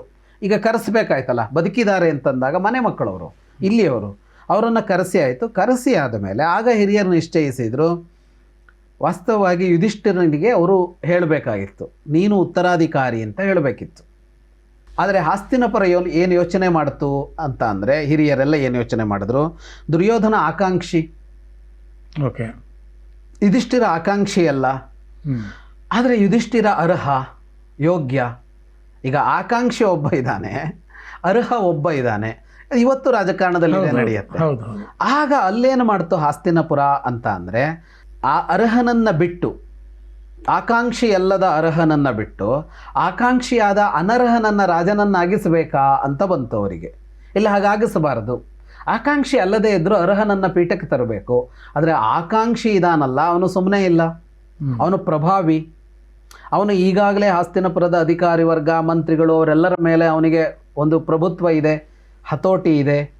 ಇದು ಬೇರೆ ತರಹ ತಿರುಗಿಕೊಳ್ಳುತ್ತೆ ರಾಜಕಾರಣ ಅನ್ನೋ ಕಾರಣಕ್ಕೆ ಏನು ಮಾಡಿದ್ರು, ರಾಜ್ಯವನ್ನು ವಿಭಾಗಿಸಿಬಿಟ್ರು ಅವರು. ಇವತ್ತು ಮಾಡ್ತಾರಲ್ಲ ಜವಾಬ್ದಾರಿಗಳನ್ನು ಹಂಚುವಾಗ, ಪಕ್ಷದ ಜವಾಬ್ದಾರಿಗಳನ್ನು ಹಂಚುವಾಗಲೋ ಇನ್ನೊಂದಾಗುವಾಗಲೋ ಮಾಡ್ತಾರೆ ಅದನ್ನೇ ಅಲ್ಲಿ ಮಾಡಿದ್ರು, ರಾಜ್ಯವನ್ನು ಒಡೆದರು.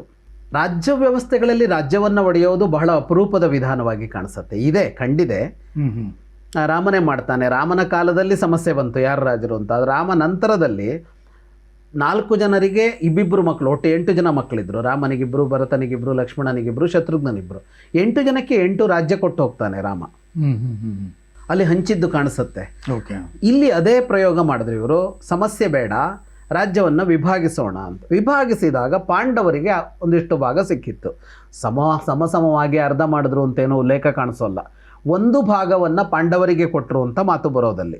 ಒಂದು ರಾಜಧಾನಿಯನ್ನು ಕೂಡ ಕೊಡಲಿಲ್ಲ, ರಾಜಧಾನಿಯನ್ನು ಕಟ್ಕೋಬೇಕು ಅಂತ. ಆಂಧ್ರ ಪ್ರದೇಶ, ತೆಲಂಗಾಣ ಆಯ್ತಲ್ಲ, ನಿಮ್ಮ ರಾಜಧಾನಿ ನೀವು ಕಟ್ಕೊಳ್ಳಿ ಅಂತ, ಎಲ್ಲರೂ ಕಟ್ಕೊಳ್ಳಿ ಅಂತ. ಸರಿ, ಕಾಂಡವಪ್ರಸ್ಥದ ಭಾಗವನ್ನು ಕೊಟ್ಟಿದ್ರು, ಅವರು ಅದರಲ್ಲಿ ಕಟ್ಕೊಂಡು ಅವರು ಸಾಮ್ರಾಜ್ಯ ಅವರು ನಿರ್ಮಾಣ ಮಾಡಿಕೊಂಡ್ರು. ಇವರಿಂದ ಕೇಳಿ ಅಲ್ಲ. ಈಗ ನಮ್ಮಲ್ಲಿ ಭಾರತ ಪಾಕಿಸ್ತಾನ ಬೇರೆ ಬೇರೆ ಆದಾಗ ಪಾಕಿಸ್ತಾನಕ್ಕೆ ದುಡ್ಡು ಕೊಟ್ಟಿರ್ಬೇಕಲ್ವ ಭಾರತ? 60 ಕೋಟಿ ಕೊಡಬೇಕು ಅಂತ ನಿರ್ಧಾರ ಆಯಿತು. ಮಹಾತ್ಮ ಗಾಂಧಿ ಅದಕ್ಕೋಸ್ಕರ ಪಟ್ಟಿಡಿದ್ರು. ಈ ಥರದ್ದೆಲ್ಲ ಬಂದಿದೆ. ಅಲ್ಲಿ ಅಂಥದ್ದು ಆಗಿಲ್ಲ. ಅವರಿಗೆ ಅದನ್ನು ಕೊಡದೆ ಅವರನ್ನು ಬಿಟ್ಟಿದ್ದಾರೆ. ಈಗ ಸಾಧಾರಣ ಮನೆಗಳಲ್ಲಿ, ನಮ್ಮ ಹಳ್ಳಿಗಳಲ್ಲೆಲ್ಲ ಈ ಥರ ಭಾಗ ಮಾಡುವಾಗ ಮೊದಲು ಒಂದು ಮನೆ ಇರುತ್ತಷ್ಟೇನೆ. ಆ ಮನೇಲಿ ಯಾರೋ ಒಬ್ಬರು ಇರ್ಬೋದು ಅಂತಾದಾಗ ಏನು ಮಾಡ್ತಾರೆ ಅಂದರೆ ಇನ್ನೊಬ್ಬನಿಗೆ ಮನೆ ಕಟ್ಟಿಕೊಳ್ಳೋದಕ್ಕೆ ಅಂತ ಒಂದು ಸ್ವಲ್ಪ ಮೊತ್ತ ಜಾಸ್ತಿ ಕೊಡೋದು ಏನೋ ಒಂದು ಮಾಡ್ತಾರೆ ಅಲ್ಲಿ. ಇವನಿಗೆ ಮನೆ, ಅವನಿಗೆ ಮನೆ ಕಟ್ಟೋದಕ್ಕೆ ಒಂದು ಸ್ವಲ್ಪ ಅಮೌಂಟ್ ಇಡೀ ಮನೆ ಕಟ್ಟಕ್ಕೆ ಬೇಕಾದಷ್ಟು ಅಂತಲ್ಲ, ಈಗೆಲ್ಲ ಹೋಗುತ್ತಲ್ಲ, ಅದು ನಡೀತು ಅಂತ ಕೂಡ ಉಲ್ಲೇಖ ಮಹಾಭಾರತದಲ್ಲಿಲ್ಲ. ಇಷ್ಟು ಭಾಗ ನಿಮ್ಮದು ಅಂತ ಬಿಟ್ಟುಬಿಟ್ಟಿದ್ದಾರೆ. ಸರಿ, ಅವರು ಕಟ್ಟಿಕೊಂಡ್ರು ಸಾಮ್ರಾಜ್ಯವನ್ನು, ಇವರಿಗಿಂತ ಶ್ರೀಮಂತ ಸಾಮ್ರಾಜ್ಯ ಕಟ್ಟಿದ್ರು ಅವರು, ಸಮೃದ್ಧ ರಾಜ್ಯ ಮಾಡಿಕೊಂಡ್ರು ಅವರು, ರಾಜಸೂಯ ಯಾಗ ಎಲ್ಲ ಮಾಡಿ ತಮ್ಮ ಬಾಹುಬಲದಿಂದ ಮಾಡಿಕೊಂಡ್ರು. ಅದನ್ನು ಜೂಜಿನಲ್ಲಿ ಇವರು ಕಿತ್ತುಕೊಂಡ್ರು. ಜೂಜು ಮೋಸದ ಜೂಜಾಗಿತ್ತು, ಅದು ಬಿಟ್ಬಿಡೋಣ. ಮೋಸ ಅಂತ ಕ್ಲೈಮ್ ಮಾಡ್ತಾನೆ ಇಲ್ಲ, ಈಗ ಮೋಸದ ದ್ಯೂತ ಅದು. ಆದರೆ ನೀವು ಮೋಸದಿಂದ ಆಡಿದಿರಿ, ಹಾಗಾಗಿ ನಿಮಗೆ ನಮ್ಮ ರಾಜ್ಯ ಸೇರಿಲ್ಲ ಅಂತ ಕ್ಲೈಮೇ ಮಾಡಿಲ್ಲ ಪಾಂಡವರು. ಈಗ ಹೋರಾಟ ಹಂಗೆ ಹೋಗ್ಬೇಕಿತ್ತಲ್ಲ. ನೀವು ನಮ್ಮ ರಾಜ್ಯವನ್ನ ನಿಮ್ಮದಾಗಿಸಿಕೊಂಡಿದ್ದು ಕಾನೂನು ವಿರುದ್ಧ, ನಿಯಮ ವಿರುದ್ಧ ಅಂತ ಹೋಗ್ಬೇಕಾಗಿತ್ತು. ಹಾಗೆ ಹೋಗೇ ಇಲ್ಲ. ಅವರ ಮೋಸದ ನಿಯಮಕ್ಕೆ ಒಪ್ಪಿಕೊಂಡ್ರು. ಏನದು? 12 ವರ್ಷ ವನವಾಸ, 1 ವರ್ಷ ಅಜ್ಞಾತವಾಸ. 12 ವರ್ಷ ವನವಾಸ ಮಾಡಿದ್ದಾರೆ. 1 ವರ್ಷ ಅಜ್ಞಾತವಾಸದಲ್ಲಿ ದುರ್ಯೋಧನನ ಕಡೆಯವರನ್ನ ಕಂಡು ಹಿಡಿದರೆ ಮತ್ತೆ 12 ವರ್ಷ ವನವಾಸ ಅಂತಿದೆ, ಅದೂ ಆಗಿಲ್ಲ. ಅವರು ಅಜ್ಞಾತವಾಸವನ್ನು ಯಶಸ್ವಿಯಾಗಿ ಪೂರೈಸಿದ್ದಾರೆ.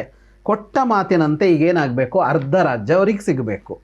ಕೃಷ್ಣ ಸಂಧಾನಕ್ಕೆ ಬಂದು ಮಂಡಿಸಿದ ವಿಷಯ ಏನು? 5 ಗ್ರಾಮಗಳನ್ನು ಕೊಡು ಅಂತ. ಒಂದು ರಾಜ್ಯ, ಅದು ಅರ್ಧ ರಾಜ್ಯ ಅಂತಲೂ ಅಲ್ಲ. ಅವತ್ತು ಒಂದು ರಾಜ್ಯ ಅಂದರೆ ಕರ್ನಾಟಕದಂಥ ಒಂದು ರಾಜ್ಯ ಅಂತ ಅಂದ್ಕೊಳ್ಳೋಣ.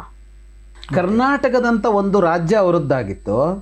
ಈಗ ಅವ್ರು ಕೇಳ್ತಾರೆ 5 ಊರು, 5 ಹಳ್ಳಿ ಅಥವಾ ನಗರ ಅಂತ ತಗೊಳ್ಳೋಣ, ಪಟ್ಟಣ ಅಂತ ತಗೊಳ್ಳೋಣ. ಕೆಲವು ಪಟ್ಟಣ ಇದೆ ಅದರಲ್ಲಿ, ವಾರಣಾವತ ಎಲ್ಲ ಇದೆ.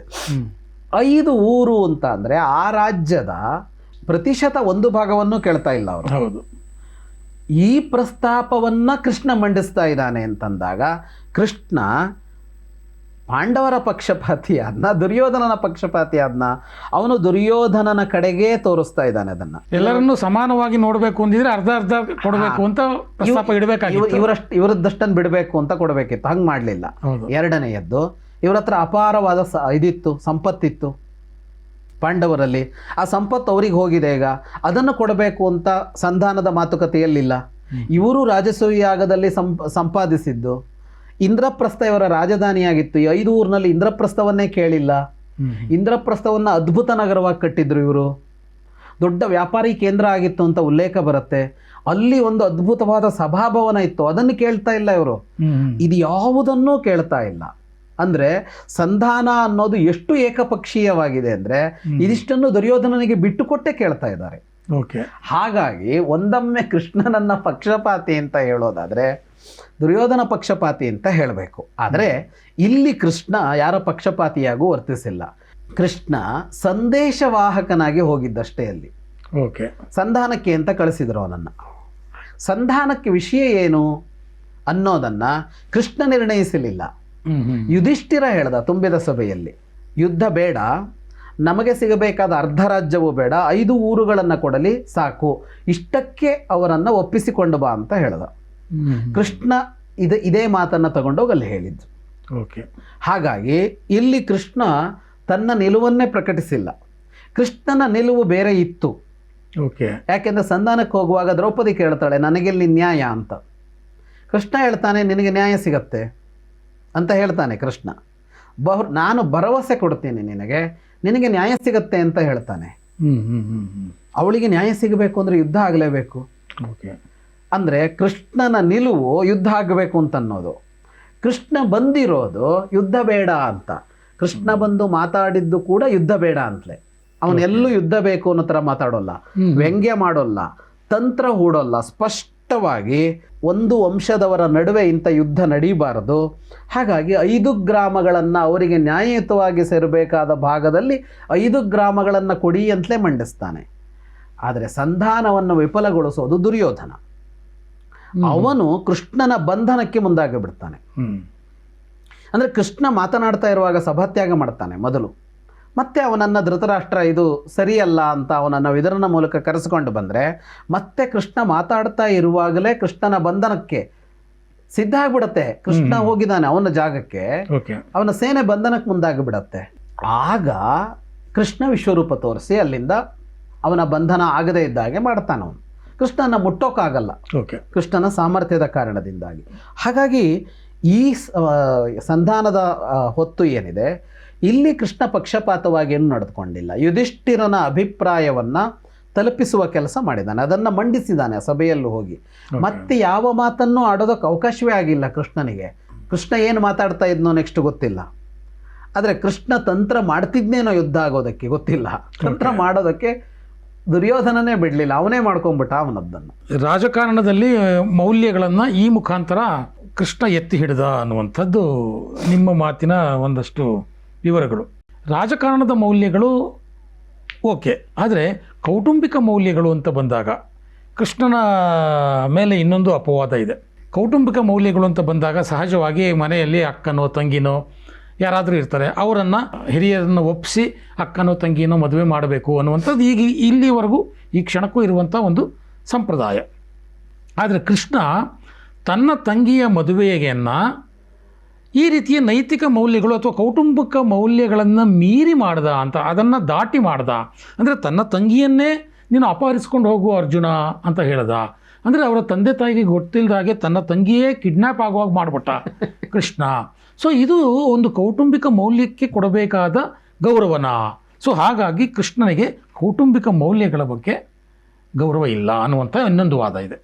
ಇದಕ್ಕೆ ಇನ್ನೊಂದು ಸೇರಿಸ್ಕೋಬೋದು.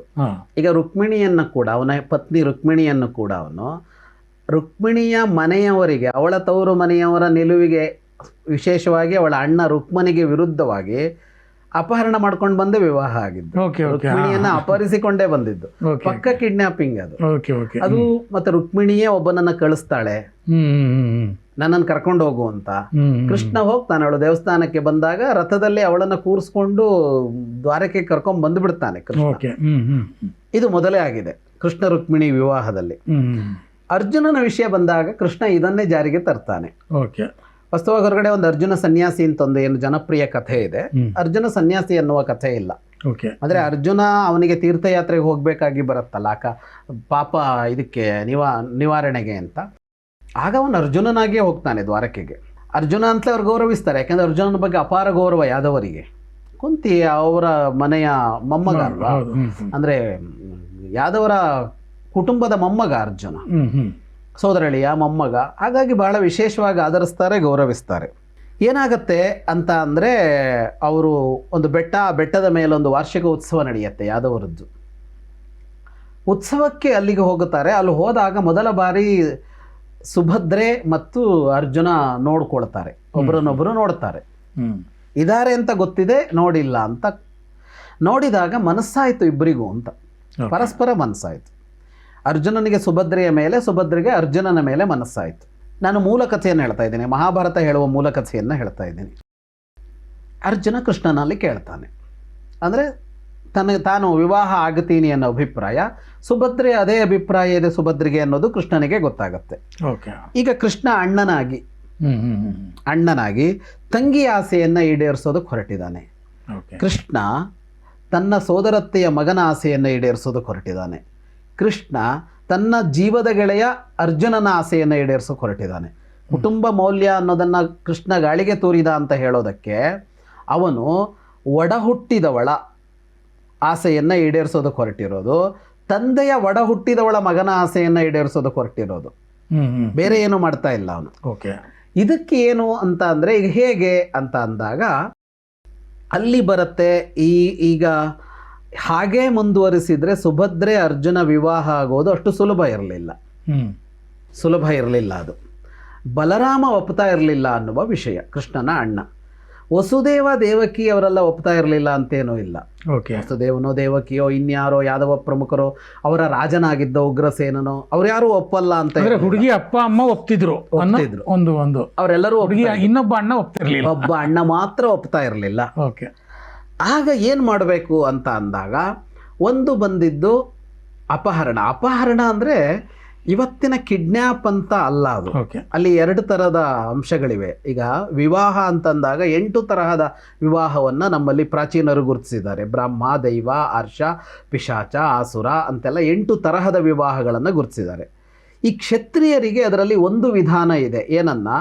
ಏನು ಅಂತಂದರೆ, ಅವಳಿಗೆ ಮನಸ್ಸಿದ್ದರೆ, ಅವಳನ್ನು ಅವಳ ಅಭಿಪ್ರಾಯದಂತೆ ಅವರು ತಮ್ಮ ಸಾಮರ್ಥ್ಯದಿಂದ ಕರ್ಕೊಂಡು ಬಂದು ಮದುವೆ ಆಗಬಹುದು ಅಂತ.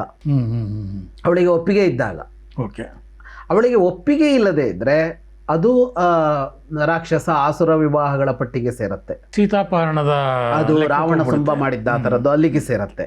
ಆದರೆ ಇಲ್ಲಿ ಅವರಿಗೆ ಮನಸ್ಸಿದ್ರೆ, ಈಗ ರುಕ್ಮಿಣಿಗೆ ಮನಸ್ಸಿತ್ತು, ಸುಭದ್ರೆಗೆ ಮನಸ್ಸಿತ್ತು, ಆಗ ಅವರ ಅವರ ಅಭಿಪ್ರಾಯಕ್ಕೆ ಬೆಲೆ ಇದೆ ಅಂತ. ಅಂದರೆ ಹುಡುಗಿಯ ಅಭಿಪ್ರಾಯಕ್ಕೆ ವಿವಾಹದ ವಿಷಯದಲ್ಲಿ ಬೆಲೆ ಇದೆ ಅಂತ ಹೇಳುತ್ತಲ್ಲ, ಇದು ಇವತ್ತಿನ ವಾದ ಇದೆಯಲ್ಲ. ಈ ಮೌಲ್ಯಗಳು ಈಗ ಯಾರು ವಿವಾಹ ಆಗುತ್ತಾರೋ ಗಂಡು ಹೆಣ್ಣು, ಅವರ ಇದಕ್ಕೆ ಒಪ್ಪದೇ ಇದ್ದರೆ, ಅಂದರೆ ಅವರ ಅಭಿಪ್ರಾಯವನ್ನೇ ಸ್ವೀಕರಿಸದೇ ಇದ್ದರೆ, ನಾನು ಇವತ್ತು ಬೆಳಗ್ಗೆ ಪತ್ರಿಕೆಯಲ್ಲಿ ಓದಿದ್ದೀನಿ, ನೀವು ಓದಿರ್ತೀರಿ, ನಂಜನಗೂಡಲ್ಲಿ ನಡೆದ ಘಟನೆ, ವರನ ಕೊಲೆ ಏನೋ ನಡೆದಿದೆ, ಹುಡುಗಿಯನ್ನ ಅರೆಸ್ಟ್ ಮಾಡಿದ್ದಾರೆ. ಯಾಕೆ ಅಂದರೆ ಮದುವೆಯಾಗಬೇಕಾದ ಹುಡುಗನನ್ನ ಅವಳು ಕೊಲ್ಲಿಸಿದಾಳೆ ಇನ್ನಿಬ್ಬರ ಹತ್ರ ಅಂತ. ಅದಕ್ಕೆ ಸಾಕ್ಷಿ ಸಿಕ್ಕಿದೆ ಅಂತ ಪತ್ರಿಕೆಯಲ್ಲಿ ವರದಿಯಾಗಿದೆ. ಏನು ಅಂದರೆ, ನನಗೆ ಈ ಮದುವೆ ಸ್ವಲ್ಪನೂ ಇಷ್ಟ ಇಲ್ಲ, ಹೇಗಾದರೂ ಮಾಡಿ ನನ್ನನ್ನು ಕರ್ಕೊಂಡು ಹೋಗು ಅಂತ ಅವಳು ವಾಟ್ಸಪ್ ಮೆಸೇಜ್ ಮಾಡಿದಾಳೆ. ಅದರ ನಂತರ ಹುಡುಗನ ಕೊಲೆಯಾಗಿದೆ, ಹಾಗಾಗಿ ಇದರಲ್ಲಿ ಅವಳ ಪಾತ್ರ ಇದೆ ಅನ್ನೋ ಥರ ಈಗ ಆ ಕೇಸ್ ನಡೀತಾ ಇದೆ. ಇಲ್ಲ ಅರ್ಥ ಏನು, ಈಗ ಆ ಹುಡುಗನನ್ನು ಕೊಂದಿದ್ದು ತಪ್ಪು ಅನ್ನೋದೆಲ್ಲ ಸರಿ ಸರ್, ಹುಡುಗಿಗೆ ಇಷ್ಟ ಇರಲಿಲ್ಲ ಮದುವೆ ಅನ್ನೋ ಅಂಶ ಉಳ್ಕೊಂಡಿದೆ ಅಲ್ವಾ. ಇದನ್ನು ಎಷ್ಟು ಮನೆಗಳಲ್ಲಿ ಮಾಡ್ತಾ ಇದ್ದೀವಿ. ಹೀಗೆ ಮಾಡೋದೇ ಸಂಸ್ಕೃತಿ, ಸಂಪ್ರದಾಯ, ಪರಂಪರೆ ಅಂತ ಅಂದ್ಕೊಂಡು ಕೊಡ್ತಿರೋ ಕಾಲ ಇದೆಯಲ್ವಾ. ಅವಳ ಅಭಿಪ್ರಾಯ ಕೇಳಬೇಕಾಗೇ ಇಲ್ಲ, ಅವನ ಅಭಿಪ್ರಾಯ ಕೇಳಬೇಕಾಗೇ ಇಲ್ಲ, ಹುಡುಗ ಇರಲಿ ಹುಡುಗಿ ಇರಲಿ, ಯಾರೋ ಬೇರೆಯವ್ರನ್ನ ನಿಶ್ಚಯಿಸಬೇಕು ಅಂತ ಇದೆಯಲ್ಲ. ಹಾಗಲ್ಲ, ಸಂಸ್ಕೃತಿ ಹೇಳ್ತಾ ಇರೋದು ಒಂದು ವಿವಾಹ ಅಂದರೆ ಹುಡುಗ ಹುಡುಗಿ, ಅವನ ತಂದೆ ತಾಯಿ, ಇವಳ ತಂದೆ ತಾಯಿ, ಬಂಧು ಬಾಂಧವರು ಎಲ್ಲರೂ ಒಪ್ಪಿತಾಗಬೇಕು. ನಾವು ಈ ಹುಡುಗಿ ಹುಡುಕೋದೋ ಹುಡುಗನ ಹುಡುಕೋದೋ ಮಾಡೋ ವಿವಾಹದಲ್ಲಿ ಹೇಗಿದೆ ಕ್ರಮಗಳು, ಎಲ್ಲರ ಅಭಿಪ್ರಾಯ, ಹುಡುಗನ ನೋಡೋದಕ್ಕೋ ಹುಡುಗಿ ನೋಡೋದಕ್ಕೋ ಒಂದು ಟೀಮ್ ಹೋಗುತ್ತೆ. ಯಾಕೆ ಅಂದರೆ ಎಲ್ಲರೂ ಒಪ್ಪಬೇಕು ಅದನ್ನು ಅಂತ. ಹಾಗಿರುವಾಗ ಹುಡುಗಿಗೆ ಇಷ್ಟ ಇಲ್ಲ ಅಂತಂದರೆ, ಹುಡುಗನಿಗೆ ಇಷ್ಟ ಇಲ್ಲ ಅಂತಂದರೆ ಮದುವೆ ಮಾಡ್ಬೋದು. ಅದರಲ್ಲೂ ಹುಡುಗಿಗೆ ಇಷ್ಟ ಇಲ್ಲದೇ ಇದ್ದರೆ ಮದುವೆ ಮಾಡ್ಬೋದು ಅಂತ ಅಂದ್ಕೊಂಬಂದಿದ್ದೇವಲ್ಲ, ಇದು ಪರಂಪರೆ ನಮ್ಮದು ಅಂತ, ಅದು ತಪ್ಪು ಅನ್ನೋದು ಕಾಣಿಸುತ್ತೆ ಅದರಲ್ಲಿ. ಯಾಕೆ ಅಂದರೆ ಹೀಗೆ ವಿವಾಹ ಮಾಡಿಕೊಳ್ಳೋದು ಹುಡುಗಿಗೆ ಒಪ್ಪಿಗೆ ಇದ್ದಾಗ ಹಾಗೆ ಅಪಹರಿಸಿಕೊಂಡು ಹೋಗ್ಬೋದು. ಅಪಹರಿಸಿಕೊಂಡು ಹೋದ್ರೆ ಕರ್ಕೊಂಡು ಹೋಗೋದು ಅಂತ ಅಲ್ಲಿ. ಅಪಹರಣ ಅನ್ನೋದು ಇವತ್ತು ಆ ಶಬ್ದಕ್ಕೆ ಭಾಳ ತಪ್ಪರ್ಥ ಇದೆ. ಅಪಹರಣ ಅಂತ ಈಗಂತೂ ಇನ್ನೂ ಓಡೋದ್ ಮದುವೆ ಆದ್ರು ಈಗ ಅಪಹರಣ ಅಲ್ಲ, ವಾಸ್ತವವಾಗಿ ಇವತ್ತಿನ ಭಾಷೆಯಲ್ಲಿ ಓಡೋದ್ ಮದುವೆ ಆದ್ರು. ಸುಭದ್ರೆ ಓಡೋಗ್ ಮದುವೆ ಆದ್ಲು, ರುಕ್ಮಿಣಿ ಓಡೋಗ್ ಮದುವೆ ಆದ್ಲು ಅಂತ ಹೇಳ್ಬೇಕು. ಹಾಗಾಗಿ ಆಗ ಏನು ಅಂದ್ರೆ, ಈಗ ಬಲರಾಮನ್ ಒಪ್ಸೋದು ಸುಲಭ ಇಲ್ಲ. ಬಲರಾಮ ಅನ್ನುವ ಒಬ್ಬ ವ್ಯಕ್ತಿ ಬಹಳ ವಿಭಿನ್ನವಾದ ನಿಲುವಿನವನು. ಅವನು ಒಂದು ತರಹ, ಆದರೆ ಈ ಶಬ್ದವನ್ನು ಅನಿವಾರ್ಯವಾಗಿ ಬಳಸಬೇಕು, ಅವನು ದೇವರೇ. ಈ ಹುಂಬತನ, ಒರಟುತನ ಅಂತ ಹೇಳ್ತೀವಲ್ಲ, ಅದೆಲ್ಲ ಅವನಲ್ಲಿತ್ತು. ಅವನು ಸುಲಭಕ್ಕೆ ಒಪ್ತಾ ಇರಲಿಲ್ಲ ಅವನು. ಹಾಗಾಗಿ ಕೃಷ್ಣ ಈ ಬಲರಾಮನನ್ನು ಒಪ್ಪಿಸುವ ಎಲ್ಲ ಹಂತದಲ್ಲೂ ತಂತ್ರನೇ ಮಾಡಬೇಕಾಗಿದೆ. ಅದು ಕೃಷ್ಣ ಬಲರಾಮ ಬದುಕಿ ಬಂದಿದ್ದೇ ಹಾಗೆ. ಅವರು ಒಟ್ಟಿಗೆ ಇದ್ರು, ಚೆನ್ನಾಗೇ ಇದ್ರು, ಅಂತಿಮ ನಿರ್ಣಯ ಕೃಷ್ಣನದ್ದೇ ಆಗ್ತಿತ್ತು. ಆದರೆ ಸುಲಭಕ್ಕೆ ಬಲರಾಮನನ್ನು ಒಪ್ಸೋದಕ್ಕಾಗ್ತಾ ಇರಲಿಲ್ಲ. ಹಾಗಾಗಿ ಕೃಷ್ಣ ಏನು ಮಾಡ್ದ ಅಂದರೆ, ಅರ್ಜುನ ಸುಭದ್ರೆಯನ್ನು ಕರ್ಕೊಂಡು ಹೋಗಿಬಿಡ್ಲಿ ಅನ್ನೋ ನಿರ್ಣಯಕ್ಕೆ ಬಂದ. ಆದರೆ ಈ ನಿರ್ಣಯವನ್ನು ಕೃಷ್ಣ ಏಕಾಂಗಿಯಾಗಿ ತೆಗೆದುಕೊಳ್ಳಿಲ್ಲ ಅಂತ ಮಹಾಭಾರತ ಹೇಳುತ್ತೆ. ಅತ್ಯಂತ ವೇಗವಾಗಿ ಹೋಗುವ ಕುದುರೆ ಸವಾರರನ್ನ ಇಂದ್ರಪ್ರಸ್ಥಕ್ಕೆ ಕಳಿಸಿಕೊಡ್ತಾನೆ ಕೃಷ್ಣ. ಕಳಿಸಿ ಯುಧಿಷ್ಠಿರನಲ್ಲಿ ಕೇಳ್ತಾನೆ, ಅರ್ಜುನ ಸುಭದ್ರೆ ಇಬ್ಬರು ಒಬ್ಬರನ್ನೊಬ್ಬರು ಇಷ್ಟಪಟ್ಟಿದ್ದಾರೆ, ಅರ್ಜುನ ಅವಳನ್ನು ಕರೆದುಕೊಂಡು ಇಂದ್ರಪ್ರಸ್ಥಕ್ಕೆ ಬರಬಹುದಾ, ಮದುವೆ ಮಾಡ್ಕೊಳ್ಬಹುದಾ, ಒಪ್ಪಿಗೆ ಇದೆಯಾ ಅಂತ ಯುಧಿಷ್ಠಿರನ ಬಳಿಗೆ ಕಳಿಸಿದ ಅಂತ ಮೂಲ ಮಹಾಭಾರತ ಹೇಳುತ್ತೆ. ನಮ್ಮಲ್ಲಿ ಈ ಕಥೆಗಳ ಈ ಪಾರ್ಟ್ನೆಲ್ಲ ಬಿಟ್ಬಿಟ್ಟಿದ್ದಾರೆ. ಯುಧಿಷ್ಠಿರ ಒಪ್ಪಿಗೆ ಕೊಡ್ತಾನೆ. ಅಂದ್ರೆ ನಿಮ್ಮ ಮನೆ ಹಿರಿಯರನ್ನು ಒಪ್ಸಪ್ಪ ಫಸ್ಟ್, ಆಮೇಲೆ ಮಾತಾಡೋಣ ಅಂತ ಏನು ಹೇಳಲಿಲ್ಲ. ಅಲ್ಲಿ ಯುಧಿಷ್ಠಿರ ಒಪ್ಪಿಗೆ ಕೊಟ್ಟಾಗ ಹೇಳಲಿಲ್ಲ. ಆದ್ರೆ ಅವರ ಮನೆಯವರ ಒಪ್ಪಿಗೆ ಇದೆ ಅಂತ ಆಯ್ತಲ್ಲ, ಯಾವ ಮನೆಗೆ ಹೋಗ್ತಾ ಇದ್ದಾಳು ಅವಳು ಆ ಮನೆಯವರ ಒಪ್ಪಿಗೆ ತಗೊಂಡ. ಕುಟುಂಬ ಮೌಲ್ಯವನ್ನ ಪಾಲಿಸಿಲ್ಲ ಅನ್ನೋ ಆಕ್ಷೇಪಕ್ಕೆ ಪಾಲಿಸಿದಾನೆ ಅನ್ನೋದು ಕಾಣಿಸ್ತಾ ಇದೆ ಅಲ್ಲಿ. ಹಾಗಾಗಿ ಅವನಿಗೆ ಸಮಸ್ಯೆ ಇದ್ದಿದ್ದು ಬಲರಾಮ ಒಬ್ಬ. ಹಾಗಾಗಿ ಇಷ್ಟು ನಡೆದು ಅರ್ಜುನ ಅವಳನ್ನು ಕರ್ಕೊಂಡು ಹೋಗ್ಬಿಟ್ಟ, ಹಸ್ತಿನಾಪುರಕ್ಕೆ ಹೋದ ಅವನು. ಅವರು ಅಷ್ಟು ದೂರ ಹೋಗ್ತಾ ಇದ್ದಾಗೆ ಗೊತ್ತಾಯಿತು, ಇಲ್ಲಿ ಅಲ್ಲೋಲ ಕಲ್ಲೋಲ ಆಯ್ತು. ಅರ್ಜುನ ಇಲ್ಲಿ ಬಂದು ನಮ್ಮ ಆತಿಥ್ಯ ಸ್ವೀಕರಿಸ್ತಾ ಇದ್ದವನು ಮನೆ ಮೊಮ್ಮಗ ಹುಡುಗಿನ ಹಾರಿಸ್ಕೊಂಡು ಹೋದ ಅಂತ. ಹೌದು ಹೌದು.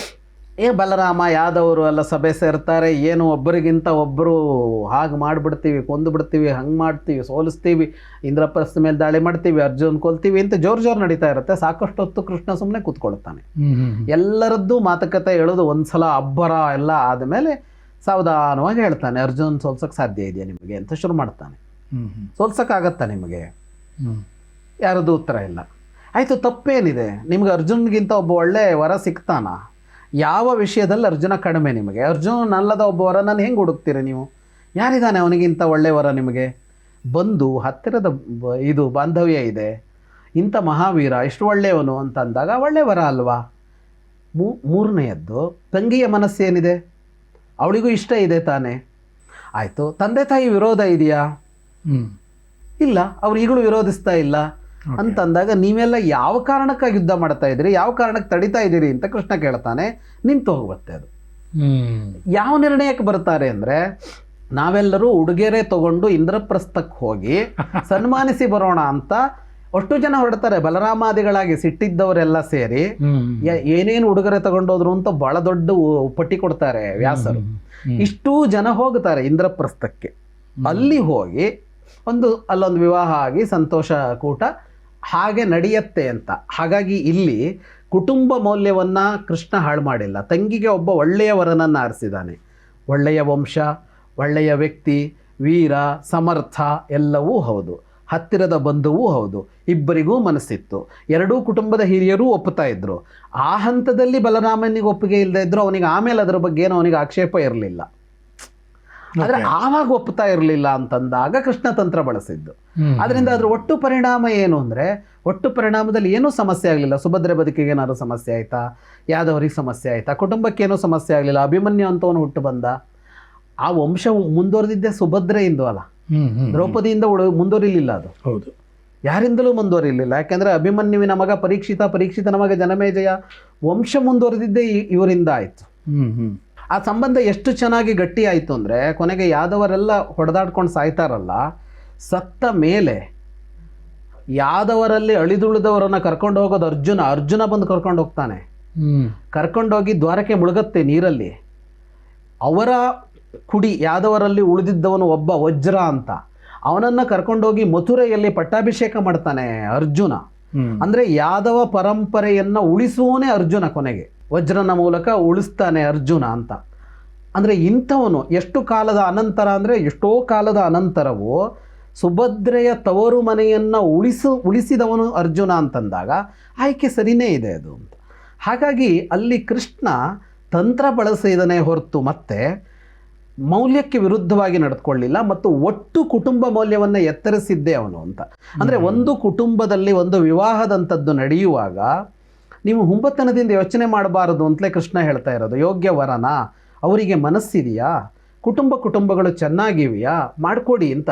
ಸುಮ್ಮನೆ ಬಲರಾಮ ವಿರೋಧಿಸ್ತಾನಲ್ಲ ಅಂತ ವಿರೋಧ ಮಾಡಬಾರದು ಅನ್ನೋದನ್ನು ಕೃಷ್ಣ ತೋರಿಸ್ತಾ ಇದ್ದಾನೆ. ಹಾಗಾಗಿ ಕುಟುಂಬಗಳು ಚೆನ್ನಾಗಿರೋದಕ್ಕೆ, ಕುಟುಂಬದ ವ್ಯಕ್ತಿಗಳು ಖುಷಿಯಾಗಿರೋದಕ್ಕೆ, ಸುಭದ್ರೆ ಅರ್ಜುನನ ಮೇಲೆ ಇಷ್ಟಪಟ್ಟ ಮೇಲೆ ನಾಳೆ ಬಲರಾಮ ತಡೆದು ಸುಭದ್ರೆಯನ್ನು ಇನ್ನೊಬ್ಬರಿಗೆ ವಿವಾಹ ಮಾಡಿದರೆ ಸುಭದ್ರೆ ಚೆನ್ನಾಗಿರ್ತಿದ್ಲಾ ಅಂತ ಪ್ರಶ್ನೆ ಬಂದರೆ, ಅರ್ಜುನ ಅಲ್ಲ, ಅರ್ಜುನನ ಬದುಕೇನೋ ಆಗತ್ತೆ, ದ್ರೌಪದಿ ಇದ್ದಾಳೆ ಅವನೇನೋ ಆಗ್ತಿತ್ತೇನ, ಸುಭದ್ರೆ ಅವಳ ಮನಸ್ಸು ಯಾರಿಗೂ ಕೊಟ್ಟು ಇನ್ಯಾರನ್ನ ಮದುವೆ ಮಾಡಿದರೆ ಆಗ ಅಣ್ಣನಾಗಿ ಬಲರಾಮನ ಕರ್ತವ್ಯ ಏನಾಗ್ತಿತ್ತು, ಅಣ್ಣನಾಗಿ ಕೃಷ್ಣ ಕರ್ತವ್ಯ ಲೋಪ ಮಾಡ್ದಂಗೆ ಆಗ್ತಿತ್ತಲ್ವಾ. ಹಾಗಾಗಿ ಅಲ್ಲಿ ಕುಟುಂಬ ಮೌಲ್ಯವನ್ನು ಎಲ್ಲ ತರಹದಲ್ಲಿ ಕೃಷ್ಣ ಎತ್ತರಿಸಿ ಇಂಥ ಹೊತ್ತಿನಲ್ಲಿ ಇಂಥದ್ದು ಅನಿವಾರ್ಯ ಅಂತ ತೋರಿಸಿದ್ದಾನೆ. ಅಂದರೆ ಎಲ್ಲರ ಒಪ್ಪಿಗೆ ಪಡೆದು ಮದುವೆ ಮಾಡೋದ್ರ ಬದಲು ಮದುವೆ ಮಾಡಿಬಿಟ್ಟು ಆಮೇಲೆ ಎಲ್ಲರನ್ನೂ ಒಪ್ಪಿಸ್ದ ಕೃಷ್ಣ. ಹೌದೌದು, ಅದಕ್ಕಾಗಿ ಅವನು ಕೃಷ್ಣ ಅಂತಾರೆ. ಕುರುಕ್ಷೇತ್ರ ಯುದ್ಧ ಅಂತ ಬಂದಾಗ ಬಹುಶಃ ಕೃಷ್ಣನಿಗೆ ಗೊತ್ತಿತ್ತು ಪಾಂಡವರಿಗೆ ಯಾರ್ಯಾರು ನಿಜವಾದ ಎದುರಾಳಿಗಳು ಅಂತ. ಸೊ ಅವರನ್ನು ಮಾನಸಿಕವಾಗಿ ಕುಗ್ಗಿಸುವಂತಹ ಕೆಲಸವನ್ನು ಕೃಷ್ಣ ಮಾಡ್ತಾನೆ.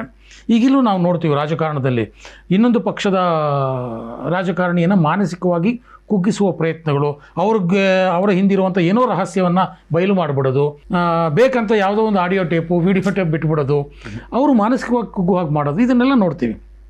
ಹಾಗೆಯೇ ಕೃಷ್ಣ ಅವರಿಗೆ ಗೊತ್ತಿತ್ತು ಅರ್ಜುನನಿಗೆ ಸವಾಲು ಒಡ್ಡುವಂಥವನು ಕರ್ಣನೇ ಅಂತ. ಸೊ ಹಾಗಾಗಿ ಕರ್ಣನ ಜನ್ಮ ರಹಸ್ಯ ಹೇಳಿಬಿಟ್ರೆ ಅವನು ಪಾಂಡವರ ವಿರುದ್ಧ ಯುದ್ಧ ಮಾಡೋದಿಲ್ಲ ಅನ್ನುವಂಥ ಒಂದು ಒಂದು ಉದ್ದೇಶ ಇಟ್ಕೊಂಡು ಅದನ್ನು ದುರುದ್ದೇಶ ಅಂತೀರಾ ಅಥವಾ ಸದುದ್ದೇಶ ಅಂತೀರಾ, ಅದು ನಿಮ್ಮ ವಿಶ್ಲೇಷಣೆಯ ಮುಖಾಂತರ ಜನಗಳಿಗೆ ಗೊತ್ತಾಗಬೇಕು. ಸೊ ಈ ರೀತಿ ಕೃಷ್ಣ ಕರ್ಣನನ್ನು ಅವನು ಮಾನಸಿಕವಾಗಿ ಕುಗ್ಗಿಸ್ತಾ, ನೈತಿಕವಾಗಿ ಅವನನ್ನು ದುರ್ಬಲಗೊಳಿಸ್ಬಿಟ್ಟ. ಇದು ಎಷ್ಟರ ಮಟ್ಟಿಗೆ ಸರಿ ಅನ್ನುವಂಥದ್ದು ಒಂದು ಪ್ರಶ್ನೆ. ಸೊ ಇದನ್ನು ನಾವು ಇನ್ನೊಂದು ಸಲ ಮಾತಾಡಿದ್ದೇವೆ. ಆದರೆ ಕೃಷ್ಣನ ಬಗ್ಗೆ ಮಾತಾಡುವಾಗ ಮಾತಾಡಲೇಬೇಕು. ಕರ್ಣನ ಬಗ್ಗೆ ಮಾತಾಡುವಾಗ ಮಾತಾಡಿದ್ದೀವಿ, ಆದರೆ ಕೃಷ್ಣನ ಬಗ್ಗೆ ಮಾತಾಡುವಾಗ ಈ ಪ್ರಶ್ನೆಯನ್ನು ಎತ್ತಿ ಉತ್ತರಿಸಲೇಬೇಕಾಗುತ್ತೆ. ವಾಸ್ತವವಾಗಿ ಮೂಲ ಮಹಾಭಾರತದ ಕಥೆಗೂ ಹೊರಗಡೆ ಇರುವ ಕಥೆಗೂ ವ್ಯತ್ಯಾಸ ಇದೆ. ಮೂಲ ಮಹಾಭಾರತದ ಕಥೆ ಈ ತರಹ ಇಲ್ಲ, ಹೊರಗಡೆ ಇರುವ ಕಥೆ ಇದೇ ತರಹ ಇದೆ. ಅಂದರೆ ಕರ್ಣನಿಗೆ ಜನ್ಮ ರಹಸ್ಯವನ್ನು ಮೊದಲಾಗಿ ಹೇಳಿದ್ದು ಕೃಷ್ಣ ಅಂತ. ಅಲ್ಲಿವರೆಗೆ ಕರ್ಣನಿಗೆ ತನ್ನ ಜನ್ಮ ರಹಸ್ಯ ಗೊತ್ತಿರಲಿಲ್ಲ. ತಾನು ಅಧಿರಥ ಮತ್ತು ರಾಧೆಯರ ಮಗ ಅಂತಲೇ ಅಂದುಕೊಂಡಿದ್ದ. ಕುಂತಿಯ ಮಗ ತಾನು ಕೌಂತೆಯ ಅಂತ ಗೊತ್ತಿರಲಿಲ್ಲ ಅಂತ. ಕೃಷ್ಣ ಸಂಧಾನದ ಅನಂತರ, ಸಂಧಾನ ವಿಫಲ ಆಯಿತು. ದುರ್ಯೋಧನ ಇವನನ್ನು ಬಂಧಿಸೋದಕ್ಕೆ ಅಂತ ಬಂಧನ ಮಾಡೋದಕ್ಕೂ ಆಗಲಿಲ್ಲ. ಒಟ್ಟು ಏನೂ ಅಂತ ಇಲ್ಲದೆ ಮುಗಿದೋಯ್ತದು.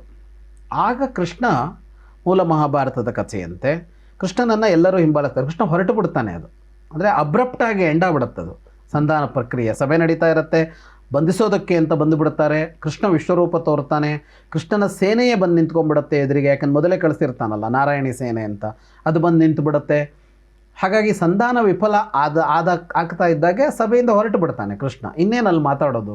ಬಂಧಿಸೋದಕ್ಕೆ ಹೊರಟ ಸಭೆಯಲ್ಲಿ ನಿಲ್ಲೋಕ್ಕಾಗ. ಕೃಷ್ಣನ ಹಿಂದೆ ಭೀಷ್ಮ, ದ್ರೋಣ, ಕರ್ಣ, ವಿದುರ ಎಲ್ಲ ಹೊರಟು ಬಿಡ್ತಾರೆ.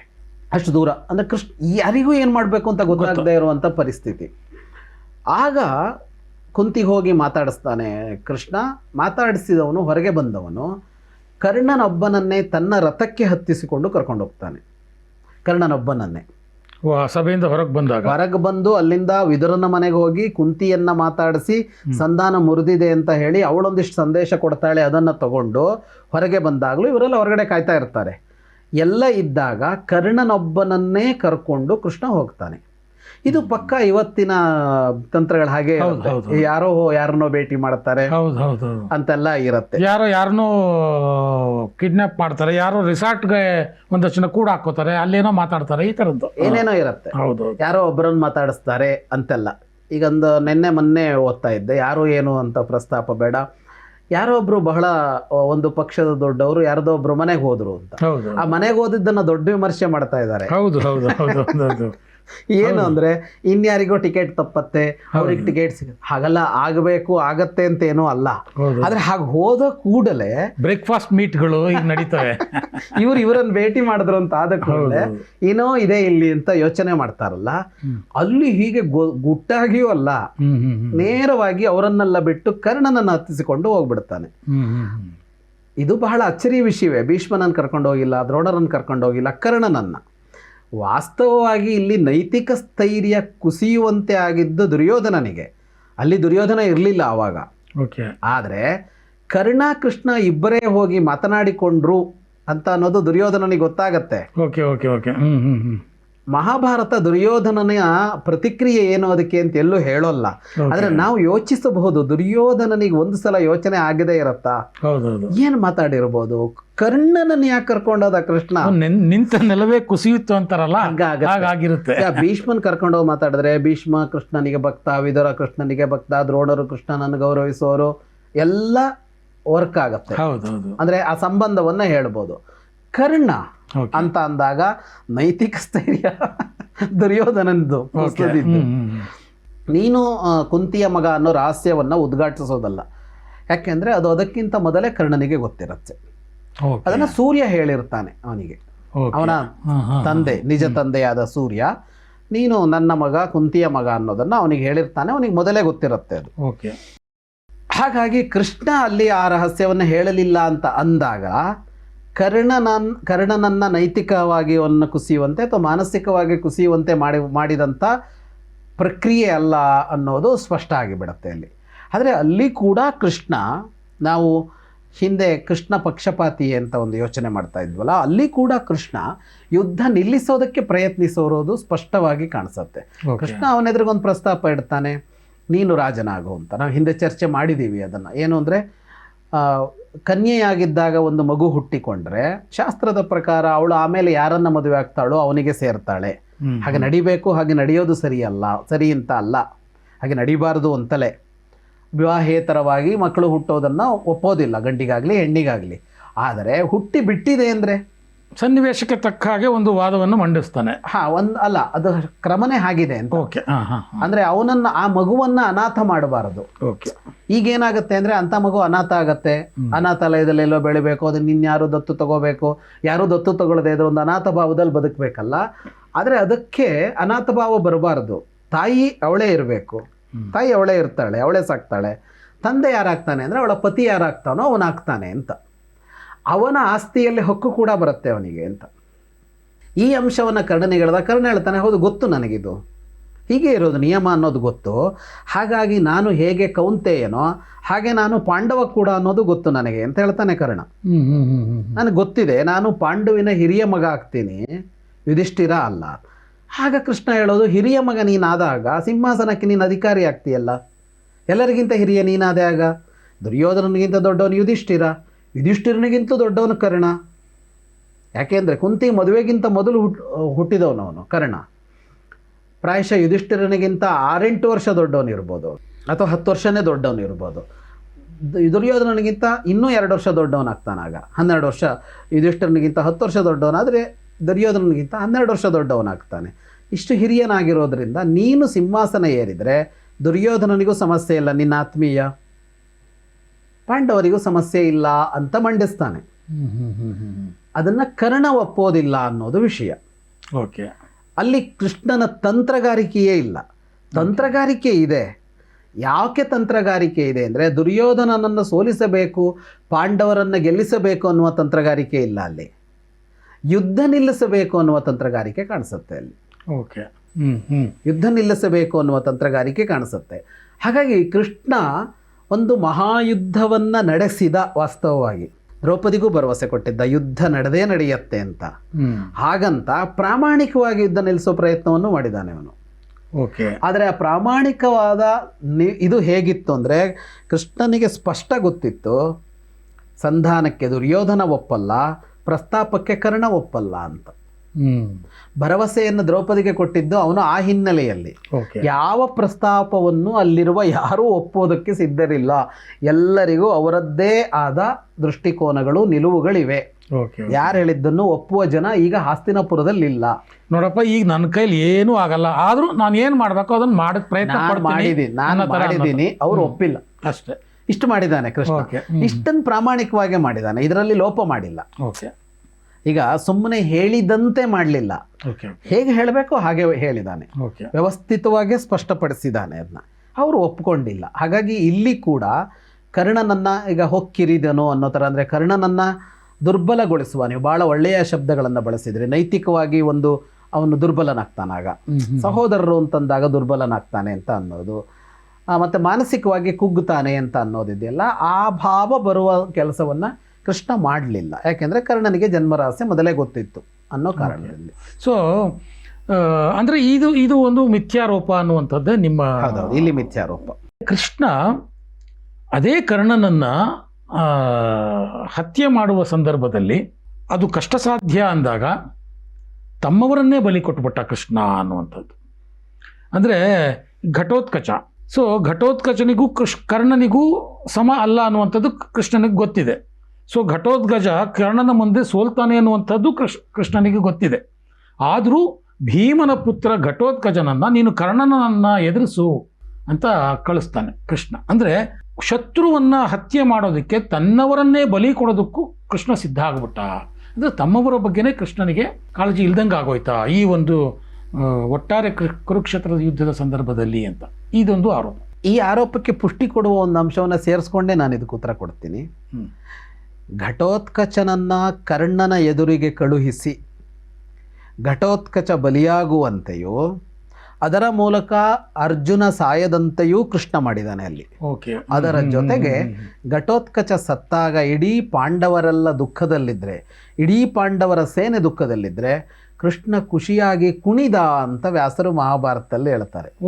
ಅಂದರೆ ಬಲಿ ಕೊಟ್ಟ ಅನ್ನೋದು ಆಕಸ್ಮಿಕ ಬಲಿ ಕೊಟ್ಟಿದ್ದು ಅಂತಲ್ಲ, ಅವನು ಸಾಯಲೇಬೇಕು ಅಂತ ಕೃಷ್ಣನಿಗಿತ್ತು ಅಂತ. ಯಾರು ಸಾಯಲೇಬೇಕು?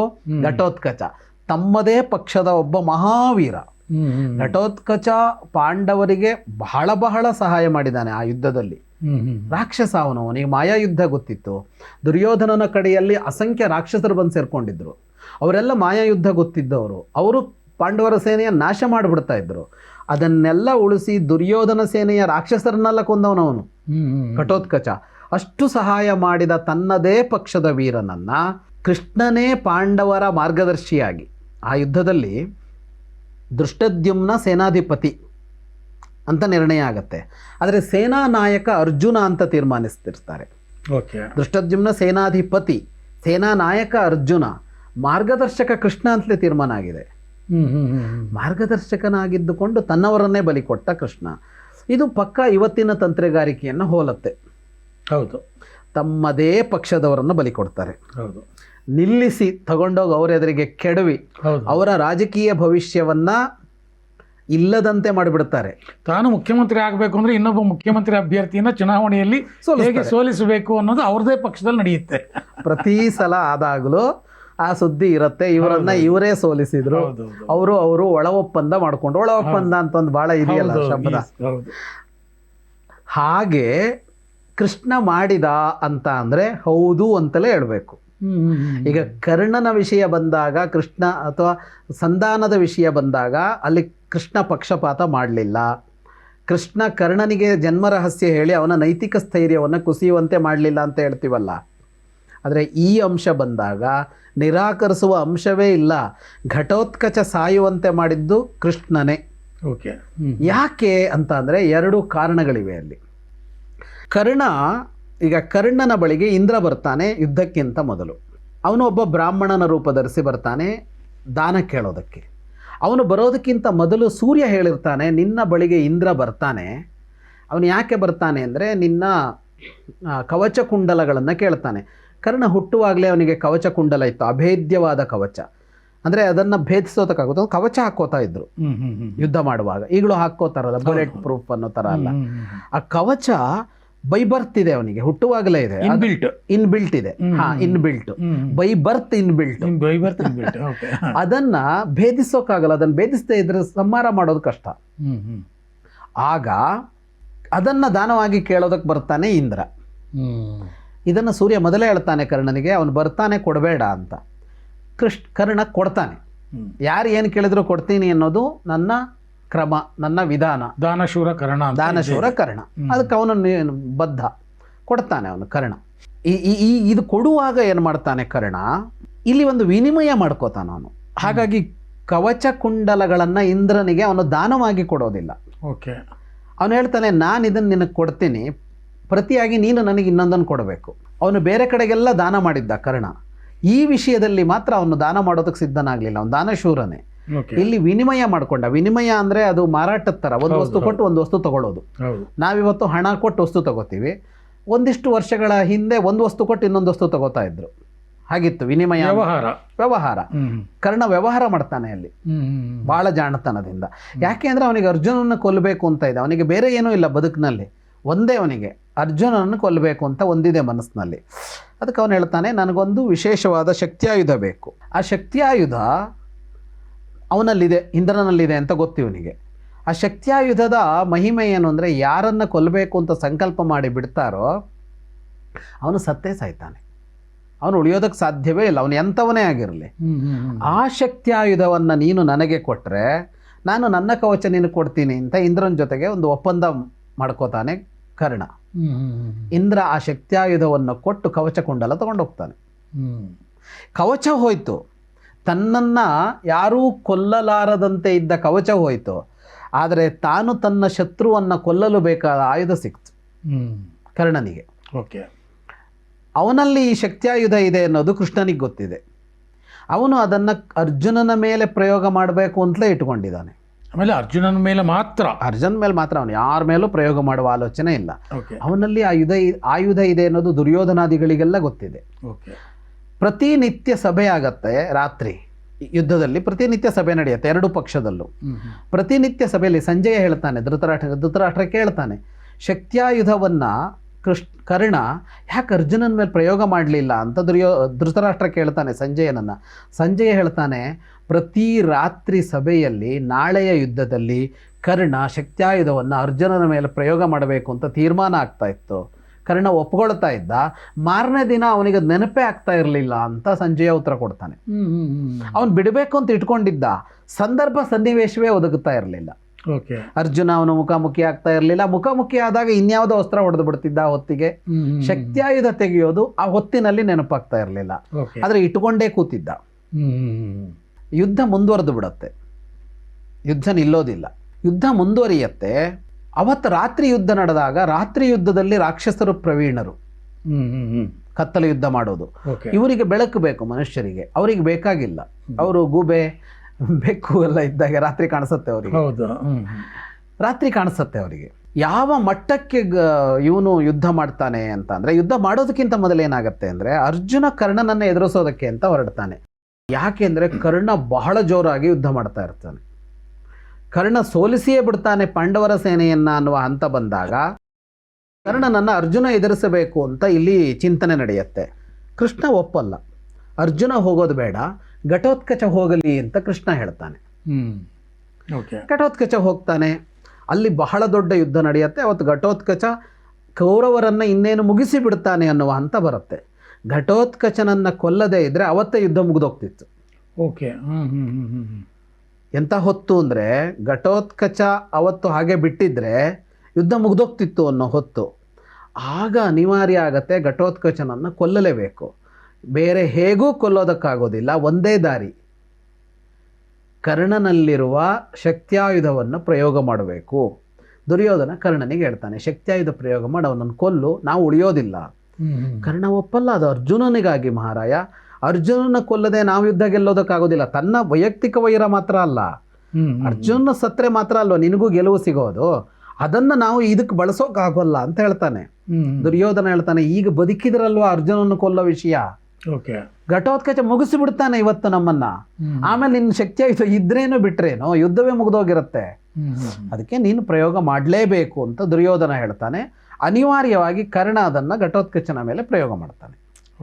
ಘಟೋತ್ಕಚ ಸಾಯ್ತಾನೆ.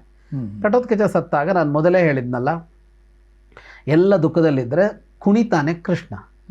ಅರ್ಜುನ ಆಶ್ಚರ್ಯದಿಂದ ಕೇಳ್ತಾನೆ, ಏನು ಮಾಡ್ತಾ ಇದ್ದೀನಿ ನೀನು? ಇಷ್ಟು ನಾವು ನೋಯ್ತಾ ಇದ್ದೀವಿ, ಮಗ ಸತ್ತಿದ್ದಾನೆ, ಕುಣಿತಾ ಇದೆಯಲ್ಲ ಅಂದರೆ ಕೃಷ್ಣ ಹೇಳ್ತಾನೆ, ಅವನು ಸಾಯಬೇಕಿತ್ತು. ಕರ್ಣ ಸಾಯಿಸದೇ ಇದ್ದಿದ್ರೆ ಅವನನ್ನು ನಾನು ಸಾಯಿಸ್ತಾ ಇದ್ದೆ. ನಾನು ಸಾಯಿಸಬೇಕಾಗಿ ಬರುತ್ತಿತ್ತು ಅಂತ. ಯಾಕೆ ಘಟೋತ್ಕಚನ ಯಾಕೆ ಕೃಷ್ಣ ಸಾಯಿಸಬೇಕು? ಭೀಮನ ಮಗ ಅಲ್ವಾ, ಪಾಂಡವರ ಪರವಾಗಿ ನಿಂತವನು. ಪಾಂಡವರ ಪರವಾಗಿ ಇದಕ್ಕಿಂತ ಮೊದಲು ಅವನು ಸಹಾಯ ಮಾಡಿದ್ದಾನೆ. ವನವಾಸದ ಹೊತ್ತಿನಲ್ಲಿ ಅವನು ಬಂದು ನಿಂತಿದ್ದ. ಈಗ ವನವಾಸದಲ್ಲಿ ಅರ್ಜುನ ಸ್ವರ್ಗಕ್ಕೆ ಹೋಗ್ತಾನಲ್ಲ, ಆಗ ಸಂಪೂರ್ಣವಾಗಿ ಬಂದು ನಿಂತಿದ್ದು ಘಟೋತ್ಕಚ. ಅವರನ್ನು ಗಂಧಮಾದನ ಪರ್ವತ ಕರ್ಕೊಂಡು ಹೋಗೋದು ಅಂಥ ಹೊತ್ತಿನಲ್ಲ ಘಟೋತ್ಕಚ ಅವ್ರ ಜೊತೆಗಿದ್ದ. ಅಂಥ ಘಟೋತ್ಕಚನನ್ನು ನೀನು ಯಾಕೆ ಕೊಲ್ಲಬೇಕಾಗಿತ್ತು ಅಂದರೆ, ಘಟೋತ್ಕಚ ಭೀಮನ ಮಗನೇ ಇರ್ಬೋದು, ನಿಮ್ಮ ಕುಲದವನೇ ಇರ್ಬೋದು, ಆದರೆ ಅವನು ದುಷ್ಟ. ಘಟೋತ್ಕಚ ದುಷ್ಟ, ಅವನು ಉಳಿಯುವಂತಿಲ್ಲ. ಈ ಮಾತನ್ನು ಅರ್ಜುನನಿಗೆ ಕೃಷ್ಣ ಹೇಳ್ತಾನೆ. ದುಷ್ಟ ಅವನು, ದುಷ್ಟನೊಬ್ಬ ಉಳಿಯುವಂತಿಲ್ಲ ಇಲ್ಲಿ. ನಾನೊಂದ ಕೊಲ್ಲಿಸಬೇಕು, ಇಲ್ಲ ಕೊಲ್ಲಿಸೋದಕ್ಕಾಗದೇ ಇದ್ರೆ ನಾನೇ ಕೊಲ್ಲಬೇಕಾಗತ್ತೆ. ಕರ್ಣ ಅವನನ್ನು ಕೊಲ್ಲದೆ ಇದ್ದಿದ್ರೆ ನಾನು ಅವನನ್ನು ಕೊಲ್ಲಬೇಕಿರ್ತಿತ್ತು. ಹಾಗಾಗಿ ನನಗೆ ಸಂತೋಷ ಆಯಿತು, ಜಗತ್ತಿನ ಇನ್ನೊಬ್ಬ ದುಷ್ಟ ಸಂಹಾರ ಆದ ಅಂತ ಕುಣಿತಾ ಇದ್ದೀನಿ ಅಂತ. ಯಾಕೆ ಕುಣಿತಾ ಇದೆಯಾ ಅಂದರೆ, ಜಗತ್ತನ್ನು ಕೆಡಿಸುವ ಒಬ್ಬ ವ್ಯಕ್ತಿ ಸತ್ತೋದ, ಸಂತೋಷ ಆಗದೆ ಇರತ್ತೆ ನನಗೆ ಅಂತ. ಇಲ್ಲಿ ಕೃಷ್ಣ ಘಟೋತ್ಕಚನನ್ನು ಬಲಿ ಕೊಟ್ಟನೆ. ಹೌದು, ಕೃಷ್ಣ ಅರ್ಜುನನನ್ನು ಉಳಿಸಿದನೆ ಇದರಿಂದಾಗಿ. ಹೌದು, ಈ ಎರಡೂ ಹೌದೇ. ಆದರೆ ಕಾರಣ ಏನು ಅಂತ ಅಂದರೆ, ಎರಡಕ್ಕೂ ಉತ್ತರ ಏನು ಅಂತ ಅಂದರೆ, ಜಗತ್ತಿನಲ್ಲಿ ಕೆಡುಕು ಉಳಿಯಬಾರದು ಅಂತಲೇ. ಈಗ ಕರ್ಣ ಕೆಡುಕ ಅಂತಲ್ಲ, ಕೆಟ್ಟವನೇನೋ ಅಲ್ಲ. ಒಂದೆರಡು ದೋಷಗಳಿತ್ತು, ಒಂದೆರಡು ತಪ್ಪುಗಳನ್ನು ಮಾಡಿದ್ದ. ಅರೆ ದುರ್ಯೋಧನನ ಪರವಾಗಿ ನಿಂತಿದ್ದಾನೆ, ಏನೂ ಮಾಡೋಕ್ಕಾಗಲ್ಲ. ಅವನು ದುರ್ಯೋಧನನ ಪರವಾಗಿ ನಿಲ್ತಾನೆ. ಅವನನ್ನು ಕರೆದ್ರೂ ಬರಲಿಲ್ಲ. ಅವನು 2 ಸಲ ಹೋಗ್ತಾನೆ. ಸಂಧಾನ ವಿಫಲ ಆದಮೇಲೆ 1 ಸಲ ಮಾತಾಡ್ಸೋದು ಮಾತ್ರ ಅಲ್ಲ, ಕೃಷ್ಣ ಕರ್ಣನ ಬಳಿಗೆ ಇನ್ನೊಮ್ಮೆ ಹೋಗ್ತಾನೆ. ಯುದ್ಧ ಆರಂಭ ಆಗತ್ತೆ. ಆರಂಭ ಆಗಬೇಕು ಅನ್ನುವ ಹೊತ್ತಿನಲ್ಲಿ ಈ ಗೀತೆಯ ಉಪದೇಶ ಆಗತ್ತೆ. ಅದಾಗ್ತಾ ಇದ್ದಾಗ ಯುಧಿಷ್ಠಿರ ಹೋಗಿ ಭೀಷ್ಮ ದ್ರೋಣ ಅವ್ರನ್ನೆಲ್ಲ ಮಾತಾಡಿಸ್ತಾನೆ. ಹಿಂದಿನ ಸಂಚಿಕೆಗಳಲ್ಲಿ ಮಾತಾಡಿದ್ದೀವಿ ನಾವು ಅದನ್ನು. ಹೌದು. ಅದು ಮುಗಿದ ಮೇಲೆ ಕರ್ಣ ಯುದ್ಧ ಯುದ್ಧಕ್ಕೆ ಬಂದಿರೋಲ್ಲ. ಯಾಕೆಂದರೆ ಭೀಷ್ಮ ಸೇನಾಧಿಪತಿ ಆಗಿದ್ದಷ್ಟು ಕಾಲ ತಾನು ಯುದ್ಧ ಮಾಡೋಲ್ಲ ಅಂತ ಒಂದು ಪ್ರತಿಜ್ಞೆ ಮಾಡಿರ್ತಾನೆ ಅವನು. ಹಿಂದೆ ಹೇಳಿದ್ದೀವಿ ಅದನ್ನು. ಕರ್ಣ ಶಿಬಿರದಲ್ಲಿರ್ತಾನೆ, ದುರ್ಯೋಧನನ ಕಡೆ ಶಿಬಿರದಲ್ಲಿ. ಕೃಷ್ಣ ಹೋಗ್ತಾನೆ ಕರ್ಣ ಇದ್ದಲ್ಲಿಗೆ. ಕರ್ಣನ ಶಿಬಿರಕ್ಕೆ ಹೋಗಿ ಹೇಳ್ತಾನೆ, ಈಗಾದರೂ ಸಂಧಾನಕ್ಕೆ ಒಪ್ಪು, ಯುದ್ಧ ನಿಲ್ಲಿಸೋಣ ಅಂತ ಹೇಳಿರ್ತಾನೆ. ಎರಡೆರಡು ಸಲ ಪ್ರಯತ್ನಿಸಿರ್ತಾನೆ. ಆಗಲೂ ಒಪ್ಪಲಿಲ್ಲ ಅಂತಂದಾಗ ಅನಿವಾರ್ಯತೆ ಏನು? ಕರ್ಣನು ಸಾಯಬೇಕಾಗಿದೆ. ಕರ್ಣ ಸಾಯಬೇಕು ಅಂದರೆ ಅವನ ಕೈಲಿದ್ದ ಶಕ್ತಿ ಆಯುಧ ಇರಬಾರ್ದು. ಮುಂದೆ ಕರ್ಣ ಸಾಯಬೇಕಿದೆ. ಈಗ ಶಕ್ತಿ ಆಯುಧ ಖಾಲಿ ಆಗಲೇಬೇಕು ಅವನ ಕೈಲಿದ್ದು. ಆ ಶಕ್ತಿ ಆಯುಧವೂ ಇಲ್ಲದಂತೆ ಮಾಡೋದು. ಆ ಶಕ್ತಿ ಆಯುಧ ಒಂದೇ ಸಲ ಬಳಸೋಕೆ ಬರೋದು, ಒಬ್ಬನ ಮೇಲೆ ಮಾತ್ರ ಬಳಸೋಕೆ ಬರೋದು. ಅದೂ ಇಲ್ಲದಂತೆ ಮಾಡದ. ಹಾಗೆ ಘಟೋತ್ಕಚನೂ ಇಲ್ಲದಂತೆ ಮಾಡದ ಅಂತ. ಹಾಗಾಗಿ ಕೃಷ್ಣನಿಗೆ ತನ್ನವರು ಬೇರೆಯವರು ಅನ್ನುವ ಭೇದ ಅಲ್ಲ ಇರೋದು. ಕೃಷ್ಣನಿಗೆ ಒಳ್ಳೆಯವರು ಕೆಟ್ಟವರು ಅನ್ನುವ ಭೇದ ಇರೋದು. ನಾವಿವತ್ತು ಹೇಗಿದ್ದೀವಿ ಅಂತ ಅಂದರೆ, ನಾವು ಒಂದು ರಾಜಕಾರಣಿಗಳನ್ನ ಇಟ್ಕೊಂಡು ನೋಡಿದ್ರೆ ತನ್ನ ಪಕ್ಷದವರೆಲ್ಲ ಒಳ್ಳೆಯದು, ವಿರೋಧ ಪಕ್ಷದವರೆಲ್ಲ ಕೆಟ್ಟವರು. ಆಯಿತಾ? ನಮಗೆ ಅಂತ ನೋಡಿದ್ರೆ ನಮ್ಮ ಗುಂಪಿನವರೆಲ್ಲ ಒಳ್ಳೆಯವರು, ಎದುರಿನ ಗುಂಪಿನವರೆಲ್ಲ ಕೆಟ್ಟವರು. ನಮ್ಮ ಗುಂಪು ಎದುರಿನ ಗುಂಪು ಅನ್ನೋದು ಬೇರೆ ಬೇರೆ ತರಹ ಇದೆ. ಏನು, ನಮ್ಮ ಜಾತಿಯವರೆಲ್ಲ ಒಳ್ಳೆಯವರು, ನಮ್ಮ ಒಳಪಂಗಡದವರೆಲ್ಲ ಒಳ್ಳೆಯವರು, ನಮ್ಮ ಸಿದ್ಧಾಂತ ಒಪ್ಪೋರೆಲ್ಲ ಒಳ್ಳೆಯವರು, ಬೇರೆ ಸಿದ್ಧಾಂತ ಒಪ್ಪೋರೆಲ್ಲ ಅವರು ಇಡೀ ಬದುಕೇ ಸರಿ ಇಲ್ಲ. ಹೌದು. ಹೀಗೆ ಯೋಚನೆ ಬಂದು ನಿಂತ್ಕೊಂಡಿದ್ದೀವಿ ನಾವು. ಹೌದು. ಕೃಷ್ಣನದ್ದು ಹಾಗಲ್ಲ. ವ್ಯಕ್ತಿಯನ್ನು ನೋಡಿ ಒಳ್ಳೆಯವನ ಕೆಟ್ಟವನ ಅಂತ, ಅವನು ಇಲ್ಲಿದಾನೋ ಅಲ್ಲಿದಾನೋ ಅನ್ನೋ ವಿಷಯ ಬೇರೆ. ಅವನಿಂದ ಸಮೂಹಕ್ಕೆ ಏನಾಗತ್ತೆ ಅಂತ ಅಷ್ಟೇ ವಿಷಯ. ಅವನು ಅಲ್ಲಿಂದ ಬಂದು ಅಧಿಕಾರಕ್ಕೆ ಬರಲಿ, ಇಲ್ಲಿಂದ ಬಂದು ಅಧಿಕಾರಕ್ಕೆ ಬರಲಿ, ಅವನು ಅಧಿಕಾರಕ್ಕೆ ಬಂದ ಮೇಲೆ ಏನು ಮಾಡ್ತಾನೆ ಅನ್ನೋದು ವಿಷಯ ಅಂತ.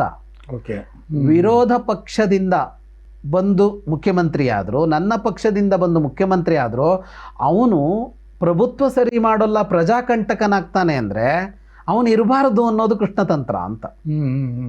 ಕೃಷ್ಣ ಪಂಥ ಯಾವುದು, ಕೃಷ್ಣನ ನಿಲುವು ಯಾವುದು ಅಂದರೆ, ನೀನು ಎಲ್ಲಿದೆಯಾ ಅಂತಲ್ಲ, ನೀನು ಏನು ಮಾಡ್ತೀಯ ಅನ್ನೋದು ವಿಷಯ. ಘಟೋತ್ಕಚ ಇಲ್ಲೇ ಇದ್ದಿರಬಹುದು, ಪಾಂಡವರ ಪರವಾಗಿ ಇದ್ದಿರಬಹುದು. ಮುಂದೆ ಪಾಂಡವರು ಇನ್ನಷ್ಟು ದಿನ ಯುದ್ಧ ಮಾಡಿ ಗೆಲ್ಲಬೇಕಾಯ್ತು. ಘಟೋತ್ಕಚ ಅವತ್ತೇ ಮುಗಿಸ್ಕೊಡ್ತಿದ್ನೇನೋ. ಬೇಕಾಗಿಲ್ಲ ಕೃಷ್ಣನಿಗದು, ಬೇಕಾಗಿಲ್ಲ. ನೀನು ದುಷ್ಟ ಅಲ್ವಾ, ನೀನಿರಬಾರ್ದು. ನೀನು ಯಾಕೆ ಇರಬಾರ್ದು ಅಂದರೆ, ನಿನ್ನಿಂದಾಗಿ ಸಾವಿರಾರು ಜನಕ್ಕೆ ಕೆಡಕಾಗತ್ತೆ. ಹಾಗಾಗಿ ಕೃಷ್ಣನ ನಿಲುವು ತನ್ನವರು ಬೇರೆಯವರು ಅಂತ ಅನ್ನೋದಕ್ಕೆ, ಕೃಷ್ಣನ ನಿಲುವು ಒಳ್ಳೆಯವರೆಲ್ಲ ನನ್ನವರು, ಕೆಟ್ಟವರೆಲ್ಲ ವಿರೋಧಿಗಳು ಅಂತ ಅಷ್ಟೇ ಅವನದ್ದು. ವಿರೋಧಿಗಳು ಅಂದರೆ ವಿರೋಧ ಭಾವವೂ ಅಲ್ಲ ಅವನಿಗೇನು ಇರೋದು. ಈಗ ಹಿಂದೊಂದು ಬಂತು, ನಾವು ಅದನ್ನು ಆ ವಿಷಯ ಟಚ್ ಆಗದೆ ಮುಂದೋಯ್ತು. ಅವನು ಭಗವಂತ ಆಗಿರುವಾಗ ಸಮಾನವಾಗಿ ಕಾಣಬೇಕು ಅಂತ. ಅವನು ವಿಷಮವಾಗೇನು ಕಾಣೋದಿಲ್ಲ, ಅವನು ಸಮಾನವಾಗೇ ಕಾಣ್ತಾನೆ ಅವನು. ಆದರೆ ಹಲವು ಜನರಿಗೆ ಒಬ್ಬನಿಂದ ತೊಡಕಾಗತ್ತೆ ಅಂತಂದರೆ ಅವನನ್ನು ನಾಶ ಮಾಡೋದು ಅನಿವಾರ್ಯ ಆಗಿಬಿಡತ್ತೆ. ಅನಿವಾರ್ಯ ಬರುವವರೆಗೆ ಭಗವಂತನೂ ನಾಶ ಮಾಡೋದಿಲ್ಲ. ಅದಕ್ಕೆ ಯಾರನ್ನಾದರೂ ದೇವರು ಅವತಾರ ಮಾಡಿ ಕೊಂದದ್ದಿದ್ರೆ ಎಷ್ಟೋ ಕಾಲ ಕಳೆದ ಮೇಲೆ, ಆರಂಭದಲ್ಲಲ್ಲ. ಅವರ 100 ತಪ್ಪುಗಳು, ಶಿಶುಪಾಲನದ್ದು ಮಾತ್ರ ಅಲ್ಲ 100 ತಪ್ಪನ್ನು ಕ್ಷಮಿಸೋದು. ರಾವಣ ಅಷ್ಟು ವಿಜೃಂಭಿಸಬೇಕು, ಎಷ್ಟು ತಪ್ಪು ಮಾಡಿದ ಮೇಲೆ ಅವನನ್ನು ಕೊಂದರು. ಬದಲಾಗಲಿ ಅಂತ ಕೊನೆವರೆಗೂ ನೋಡಿದ್ರು. ಈಗ ರಾಮರಾವಣರ ಯುದ್ಧ ಇನ್ನೇನು ಆರಂಭ ಆಗುವ ಹೊತ್ತಿನಲ್ಲಿ ಅಂಗದನನ್ನು ಕಳಿಸ್ತಾನೆ ರಾಮ ಸಂಧಾನಕ್ಕೆ. ಈ ಹೊತ್ತಿನಲ್ಲಾದರೂ ಬದಲಾಗೋದಾದರೆ ಬದಲಾಗು ಅಂತ. ಹಾಗಾಗಿ ಭಗವಂತ ಸಂಹರಿಸೋದಕ್ಕೆ ಕೊನೆಯ ಅವಕಾಶವನ್ನು ಕೊಟ್ಟು ನೋಡ್ತಾನೆ. ಕೊನೆಯ ಅವಕಾಶದವರೆಗೂ ಬಳಸಿಕೊಳ್ಳಲಿಲ್ಲ ಅಂದರೆ ಅವನನ್ನು ಅಳಿಸೋದು ಅನಿವಾರ್ಯ ಆಗತ್ತೆ. ಹಾಗಾಗಿ ಇಲ್ಲಿ ಪಕ್ಷಪಾತ ಅನ್ನೋದು ತನ್ನವರು ಅನ್ನುವ ಕಾರಣಕ್ಕಾಗಿ ಕೃಷ್ಣನಿಗಿಲ್ಲ. ಸಮೂಹಕ್ಕೆ ಒಳಿತು ಮಾಡ್ತಾನ, ಸಮೂಹಕ್ಕೆ ಕೆಡುಕು ಮಾಡ್ತಾನ ಅನ್ನೋದ್ರ ಮೇಲೆ ನಿಂತಿದೆ. ಹಾಗಾಗಿ ಘಟೋತ್ಕಚನನ್ನು ಬಲಿ ಕೊಟ್ಟಿದ್ದು ಕೃಷ್ಣನೇ, ಕಾರಣ ಸಮೂಹದ ಶ್ರೇಯಸ್ಸು. ಅಂದರೆ ಕೃಷ್ಣ ಇನ್ನೊಬ್ಬರನ್ನ ರಕ್ಷಿಸೋದಕ್ಕೆ, ಇನ್ನೊಬ್ಬರನ್ನ ಮತ್ತೊಬ್ಬರನ್ನ ಶಿಕ್ಷಿಸೋದಕ್ಕೂ ರೆಡಿ ಆಗ್ತಾರೆ ಅಂತ. ಆದರೆ ಸ್ವತಃ ತನ್ನ ತಂಗಿಯ ಮಗ, ಸುಭದ್ರೆಯ ಮಗ ಅಭಿಮನ್ಯು ಚಕ್ರವ್ಯೂಹದಲ್ಲಿ ಸಿಲುಕಿ ಪ್ರಾಣ ಬಿಟ್ಟಾಗ ಆಗ ಕೃಷ್ಣ ಮೌನ ವಹಿಸ್ಬಿಡ್ತಾನೆ. ಕೃಷ್ಣ ಆಗ ಅಭಿಮನ್ಯುವನ್ನು ಉಳಿಸುವಂತಹ ಎಲ್ಲ ಅವಕಾಶಗಳು ಕೃಷ್ಣನಿಗಿತ್ತು. ಆದರೂ ಕೃಷ್ಣ ಆವಾಗ ಮೌನ ವಹಿಸಿದ. ಇದು ಒಂದು ಆರೋಪ. ಇಲ್ಲ, ಅಭಿಮನ್ಯುವಿನ ಪ್ರಕರಣದಲ್ಲಿ ಕೃಷ್ಣನ ಮೇಲೆ ಈ ಆರೋಪವನ್ನು ಹೊರಿಸೋದಕ್ಕಾಗೋದಿಲ್ಲ. ಈ ಆರೋಪಕ್ಕೆ ಇನ್ನಷ್ಟು ಕತೆ ಸೇರಿಸ್ಕೊಂಡಿದೆ. ಅಭಿಮನ್ಯುವಿನಿಂದ ಕೃಷ್ಣನಿಗೆ ಆಪತ್ತಿತ್ತು. ಆಪತ್ತಿತ್ತು. ಕೃಷ್ಣ ಅವನ ಸೋದರ ಮಾವನನ್ನು ಕೊಂದಂತೆ ಅಭಿಮನ್ಯು ತನ್ನ ಸೋದರ ಮಾವನನ್ನು ಕೊಲ್ತಾ ಇದ್ದ. ಹಿಂಗೆಲ್ಲ ಕಥೆಗಳನ್ನು ಹೇಳ್ಕೊಂಡು ಹೋಗಿದ್ದಾರೆ. ಓಕೆ. ಅದ್ಯಾವುದೂ ಮೂಲ ಮಹಾಭಾರತದ ಕಥೆಗಳಲ್ಲ, ಓಕೆ ಅದ್ಯಾವುದೂ ಮೂಲ ಕೃಷ್ಣನ ಕಥೆ ಅಲ್ಲ. ಅದು ಓಕೆ. ಬೇರೆ ಬೇರೆ ಕೃಷ್ಣ ಇದ್ದಾರೆ ಪ್ರಪಂಚದಲ್ಲಿ, ಆ ಕೃಷ್ಣಂದರ ಕಥೆಗಳದು. ಮೂಲ ಮಹಾಭಾರತದ ಕಥೆಯಲ್ಲಿ ಅವತ್ತು ಚಕ್ರವ್ಯೂಹ ಅನ್ನೋದು ಕೃಷ್ಣನಿಗೇನೂ ಗೊತ್ತಿಲ್ಲ. ಯಾಕೆಂದರೆ ಕೃಷ್ಣ ಭಗವಂತನಾಗಿ ಅಲ್ಲಿ ವರ್ತಿಸೋದಿಲ್ಲ. ಕೃಷ್ಣ ನಡೆದುಕೊಳ್ಳೋದು ಕೃಷ್ಣನಾಗಿಯೇ ಅಲ್ಲಿ. ಕೃಷ್ಣನಿಗೆ ಗೊತ್ತಿಲ್ಲ ಅದು. ಕೃಷ್ಣ ಯುದ್ಧದಲ್ಲಿ ಸಾರಥಿ ಮಾತ್ರ, ಓಕೆ. ಅವನು ಆಯುಧ ಎತ್ತೋದಿಲ್ಲ. ಸಾರಥಿ ಆದಾಗ ಸಹಜವಾಗಿ ರಥಿಯಾದವನು ಏನು ಹೇಳ್ತಾನೋ ಅದನ್ನು ಮಾಡಬೇಕು. ಅವತ್ತು ಸಂಶಪ್ತಕರು ಅರ್ಜುನನನ್ನು ಯುದ್ಧಕ್ಕೆ ಕರೆದಿದ್ದರು. ಅದು ದ್ರೋಣರ ತಂತ್ರ. ಯುಧಿಷ್ಠಿರನನ್ನು ಹಿಡಿಬೇಕು ಅಂತ ದುರ್ಯೋಧನ ಅವನು ಕೇಳ್ಕೊಂಡಿದ್ದ ಅವರಲ್ಲಿ. ಹಿಂದೆ ನಾವು ಹೇಳಿದ್ವಿ ಅದನ್ನು. ಯುಧಿಷ್ಠಿರ ದುರ್ಯೋಧನ ದ್ರೋಣರನ್ನು ಸೇನಾಧಿಪತಿ ಮಾಡಿದಾಗ ಅವರು ಕೇಳ್ತಾರೆ, ಒಂದು ವರ ಕೊಡ್ತೀನಿ ನಿನಗೆ, ಏನು ಮಾಡಿಕೊಡ್ಲಿ ಹೇಳು ಅಂತ ಸಂತೋಷದಿಂದ.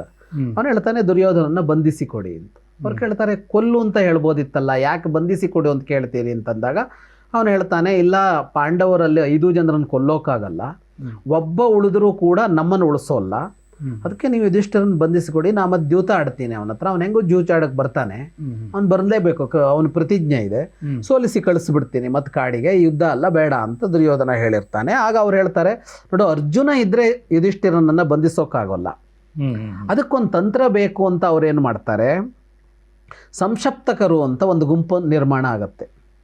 ಎಲ್ಲ ಸೇನೆಯಲ್ಲಿರುವ ಕೆಲವರು ಶಪಥ ಮಾಡ್ತಾರೆ. ಏನು ಅಂದರೆ, ನಾವು ಅರ್ಜುನ ಜೊತೆಗೆ ಯುದ್ಧಕ್ಕೆ ಹೋಗ್ತೀವಿ, ಒಂದು ಕೊಂದು ಬರ್ತೀವಿ, ಇಲ್ಲ ಸತ್ತು ಹೋಗ್ತೀವಿ, ಯುದ್ಧದಿಂದ ಹಿಂದೆ ಬರೋದಿಲ್ಲ ಅಂತ. ಇದು ಅಂದರೆ ಯುದ್ಧ ನಡೀತಾನೇ ಇರಬೇಕು, ಸಾಯೋ ತನಕ ಯುದ್ಧ. ಒಂದು ಅವನು ಸಾಯಬೇಕು, ಇಲ್ಲ ನಾವು ಸಾಯಬೇಕು. ಈ ಅರ್ಜುನನ ಪ್ರತಿಜ್ಞೆ ಇದೆ, ಶಪಥ ಮಾಡಿ ನನ್ನೊಡನೆ ಯುದ್ಧಕ್ಕೆ ಬಂದವರೊಡನೆ ಕೊನೆಯವರೆಗೆ ಯುದ್ಧ ಮಾಡ್ತೀನಿ ಅಂತ ಅವಂದು. ಓಕೆ. ನಾನು ಸಾಯಬೇಕು ಆ ಯುದ್ಧ ಮುಗಿಯುವಾಗ, ಇಲ್ಲ ಅವರು ಸಾಯಬೇಕು, ಅಷ್ಟೋ ತನಕ ಯುದ್ಧ ನಿಲ್ಲಿಸೋಲ್ಲ ಅಂತ ಅವನದ್ದು ಬೇರೆ ಪ್ರತಿಜ್ಞೆ. ಈ ಪ್ರತಿಜ್ಞೆಯಿಂದಾಗಿ ಕೃಷ್ಣಾರ್ಜುನರು ಸಂಶಪ್ತಕರ ಜೊತೆ ಯುದ್ಧ ಮಾಡೋದಕ್ಕೆ ದೂರ ಹೋಗ್ತಾರೆ. ದೂರ ಅಂದರೆ ಬಹಳ ದೂರ. ನಮಗೆ ಯಾವುದೋ ಸಿನಿಮಾ ಧಾರಾವಾಹಿಗಳಲ್ಲಿ ಅಲ್ಲೇ ಅಷ್ಟು ದೂರದಲ್ಲಿ ಕಾಣಿಸ್ತಾ ಇರ್ತಾರಲ್ಲ, ಹಂಗಲ್ಲ, ಎಷ್ಟೋ ಕಿಲೋಮೀಟರ್ಗಳ ದೂರ, 6-8 ಕಿಲೋಮೀಟರ್ ದೂರದಲ್ಲಿ ಇದ್ದಿರ್ಬೇಕು ಅವರು. ಓಕೆ. ಅಷ್ಟು ದೂರಕ್ಕೆ ಅವನನ್ನು ಕರ್ಕೊಂಡು ಹೋಗ್ಬಿಡ್ತಾರೆ. ಅಂದರೆ ಅಲ್ಲಿ ಹೋಗಿ ಅವರು ಯುದ್ಧಕ್ಕೆ ನಿಂತ್ಕೋತಾರೆ, ಶಪಥ ಮಾಡಿ ನಿಂತ್ಕೊಂಡ್ಬಿಡ್ತಾರೆ. ಅಲ್ಲಿ ಅರ್ಜುನ ಬರಲಿ, ನಾವು ಶಪಥ ಮಾಡಿದ್ದೀವಿ ಅಂತ ಅರ್ಜುನ ಹೋಗ್ಬೇಕು ಅಲ್ಲಿಗೆ. ಕೃಷ್ಣ ಅರ್ಜುನರು ಅಲ್ಲಿಗೆ ಹೋಗಿದ್ದಾರೆ. ಅವತ್ತು ಅಭಿಮನ್ಯುವಿನ ಹತ್ಯೆ ಆಗೋದು. ಅದು ಕೃಷ್ಣನಿಗೆ ಗೊತ್ತಿಲ್ಲ. ಕೃಷ್ಣನಿಗೆ ಅಂದರೆ ಭಗವಂತನಾದ ಕೃಷ್ಣನಿಗೆ ವಿಷಯ ಬೇರೆ. ಭಗವಂತ ಕೃಷ್ಣನನ್ನು ನಾವು ಬೇರೆ ಥರ ವಿಮರ್ಶಿಸಬೇಕು. ಇಲ್ಲಿ ಕೃಷ್ಣನಾಗಿ ಕಾಣಿಸ್ಕೊಂಡಲ್ಲ, ಅದನ್ನು ಇದರಲ್ಲಿ ವಿಮರ್ಶಿಸಬೇಕಾಗತ್ತೆ. ಶ್ರೀಮನ್ನಾರಾಯಣನ ತಂದ್ಕೊಂಡು ವಿಮರ್ಶೆ ಮಾಡೋಕ್ಕೆ ಬರಲ್ಲ. ಶ್ರೀಮನ್ನಾರಾಯಣನ ತಂದ್ಕೊಂಡು ವಿಮರ್ಶೆ ಮಾಡೋದಕ್ಕೂ ಬರುತ್ತೆ, ಅದಕ್ಕೆ ಬೇರೆ ಹೇಳಬೇಕಾಗತ್ತೆ. ಹೇಳೋಣ ಅದನ್ನು, ಅದಕ್ಕೇನು ಕಾರಣ ಅಂತ. ಕೃಷ್ಣನಿಗೆ ಗೊತ್ತಿಲ್ಲ ಅಭಿಮನ್ಯು, ಮತ್ತು ಮೌನವೂ ಅಲ್ಲ ಅವನದ್ದು. ಅವನಲ್ಲಿ ಯುದ್ಧ ನಡೀತಾ ಇದೆ ಅರ್ಜುನದ್ದು, ಅವನಲ್ಲಿದ್ದಾನೆ. ಆದರೆ ಅವತ್ತು ಯುದ್ಧ ಅಭಿಮನ್ಯು ಸತ್ತ ಅನ್ನೋದು ಅರ್ಜುನನಿಗೆ ಎಷ್ಟು ನೋವು ತರುತ್ತೋ ಅಷ್ಟೇ ನೋವು ಕೃಷ್ಣನಿಗೂ ತಂದಿದೆ. ವ್ಯಾಸರು ಅದನ್ನು ಸುದೀರ್ಘವಾಗಿ ಬರೀತಾರೆ. ಈ ಯುದ್ಧವನ್ನು ಮೇಲಿನಿಂದ ನಿಂತು ನೋಡ್ತಾ ಇದ್ರು ದೇವತೆಗಳು, ಬೇರೆ ಬೇರೆ ಸಿದ್ಧರು, ಚಾರಣರು, ಋಷಿಗಳು ಎಲ್ಲ. ಅವ್ರು ಅನ್ಕೋತಾರೆ ಕೃಷ್ಣ ಅರ್ಜುನ ಇಬ್ಬರೂ ನೊಂದಿದ್ದಾರೆ, ನಾಳೆ ಏನಾಗಬಹುದು ಯುದ್ಧದಲ್ಲಿ ಅಂತ ಯೋಚನೆ ಮಾಡ್ತಾರೆ. ಅಂದರೆ ಅರ್ಜುನನಷ್ಟೇ ನೋವು ಕೃಷ್ಣನಿಗೂ ಆಗಿದೆ. ಆ ಶಿಬಿರಗಳು ಹೇಗಿರ್ತಾ ಇತ್ತು ಅಂದರೆ, ಅವ್ರ ಶಿಬಿರ ಇರ್ತಿತ್ತಲ್ಲ, ಶಿಬಿರದಲ್ಲಿ ರಾಣಿಯರು ಬಂದಿರ್ತಾ ಇದ್ರು. ಓಕೆ. ಹಾಗಾಗಿ ಅಲ್ಲಿ ದ್ರೌಪದಿ, ಸುಭದ್ರೆ ಎಲ್ಲ ಇವರು ಶಿಬಿರದಲ್ಲಿದ್ದರು. ಅವ್ರವ್ರಿಗೊಂದು ಶಿಬಿರ ಇರ್ತಾ ಇತ್ತು. ಅರ್ಜುನ ಹೇಳ್ತಾನೆ ಕೃಷ್ಣನಿಗೆ, ಸುಭದ್ರೆಗೆ ಸಮಾಧಾನ ಮಾಡೋಕ್ಕೆ ನನಗಾಗೋದಿಲ್ಲ, ನೀನೋಗಿ ಸಮಾಧಾನ ಮಾಡು ಅಂತ. ಇವನು ಹೋಗಿ ಕುಂತಿ, ದ್ರೌಪದಿ, ಸುಭದ್ರೆಯರಿಗೆ ಕೃಷ್ಣ ಸಮಾಧಾನ ಮಾಡ್ತಾನೆ. ಹಾಗಾಗಿ ಅವತ್ತು ರಾತ್ರಿ ಅದೊಂದು ಬಹಳ ಒಂದು ವಿದ್ರಾವಕವಾದ ಸನ್ನಿವೇಶ ಇದೆ. ಅದರಲ್ಲಿ ಕೃಷ್ಣ ಕೂಡ ಭಾಗಿ, ಅಂದರೆ ಅವನು ನೊಂದಿರ್ತಾನೆ, ಅವನು ಬಹಳ ನೊಂದಿರ್ತಾನೆ. ಹಾಗಾಗಿ ಅಭಿಮನ್ಯುವಿನ ಕೊಲ್ಲುವಲ್ಲಿ ಕೃಷ್ಣನ ಪಾತ್ರ ಏನೂ ಇಲ್ಲ. ಮತ್ತೆ ಅಭಿಮನ್ಯುವಿನಿಂದ ಕೃಷ್ಣನಿಗೆ ಯಾವ ಅಪಾಯವೂ ಇರಲಿಲ್ಲ. ಅಭಿಮನ್ಯು ಅತ್ಯಂತ ಶ್ರೇಷ್ಠನಾದ ವ್ಯಕ್ತಿ. ಅವನು ಯಾಕೆ ಕೃಷ್ಣನನ್ನು ಕೊಲ್ತಾನೆ? ಮತ್ತು ಕೃಷ್ಣನಿಗೆ ಏನಾಗಬೇಕು ಅಂತ ಅವನನ್ನು ದ್ವೇಷಿಸಬೇಕು? ಕೃಷ್ಣ ಸಿಂಹಾಸನ ಬೇಡ ಕೃಷ್ಣನಿಗೆ ಪಟ್ಟ ಬೇಡ. ಅಭಿಮನ್ಯುವೇ ಇಲ್ಲಿ ಉತ್ತರಾಧಿಕಾರಿ.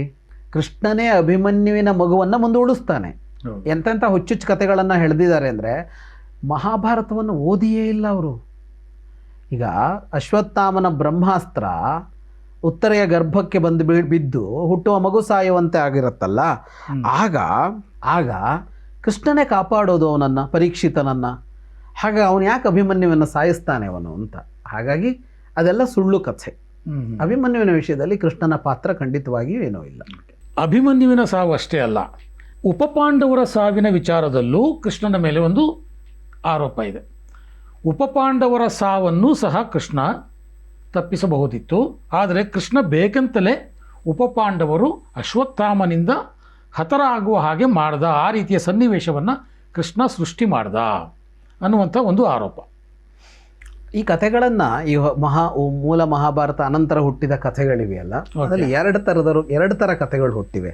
ಒಂದು ಮೂಲ ಮಹಾಭಾರತವನ್ನು ಗಮನಿಸದೆ ಕಥೆ ಹುಟ್ಟಿಸಿದ್ದಾರೆ.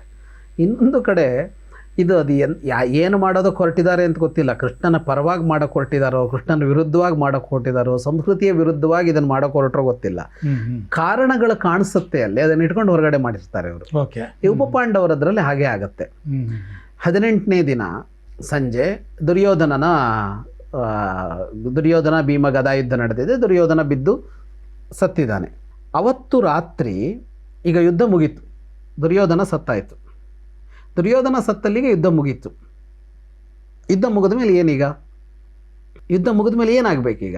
ಈಗ ಹಸ್ತಿನಪುರದ ಅಧಿಕಾರದಲ್ವಾ ಈಗ? ಅದು ಯಾರ ಕೈಗೆ ಬಂತು ಅಂದರೆ ಅದೀಗ ಪಾಂಡವರ ಕೈಗೆ ಬಂತು ಅಂತ ಲೆಕ್ಕ. ಪಾಂಡವರ ಕೈಗೆ ಬಂದಿದೆ. ಈ ಪಾಂಡವರ ಕೈಗೆ ಬಂದ ಕೂಡಲೇ ತಗೋಬೇಕಲ್ವಾ ಅದನ್ನ ಅಂತ ಪ್ರಶ್ನೆ ಇರೋದು. ಹಾಗಾಗಿ ಹಸ್ತಿನಪುರಕ್ಕೆ ಹೋಗ್ಬೇಕು ಅವರು ಕುರುಕ್ಷೇತ್ರದಿಂದ. ಕುರುಕ್ಷೇತ್ರ ಹಸ್ತಿನಪುರ ಅಕ್ಕಪಕ್ಕದಲ್ಲಿಲ್ಲ, ದೂರದಲ್ಲಿದೆ. ಅಲ್ಲಿಗೆ ಹೋಗ್ಬೇಕು ಅವರು, ಮುಗಿದು ಕೂಡಲೇ ಹೋಗಲೇಬೇಕು. ಹಾಗಾಗಿ ಕೃಷ್ಣ, ಪಾಂಡವರು, ದ್ರೌಪದಿ ಇವರೆಲ್ಲ ಹಸ್ತಿನಪುರಕ್ಕೆ ಹೋಗಿದ್ರು. ಎರಡು ಕಾರಣಕ್ಕೆ ಹೋಗಬೇಕು. ಒಂದು, ಈಗ ಅದರ ಉತ್ತರಾಧಿಕಾರಿತ್ವ ಇವರದ್ದಾಗಿದ್ದರಿಂದ ಇವರಲ್ಲಿ ಅಸ್ತಿತ್ವ ತೋರಿಸಲೇಬೇಕು. ಎರಡನೇದು, ಧೃತರಾಷ್ಟ್ರ ಗಾಂಧಾರಿಯರನ್ನು ಸಮಾಧಾನ ಪಡಿಸಬೇಕಿದೆ.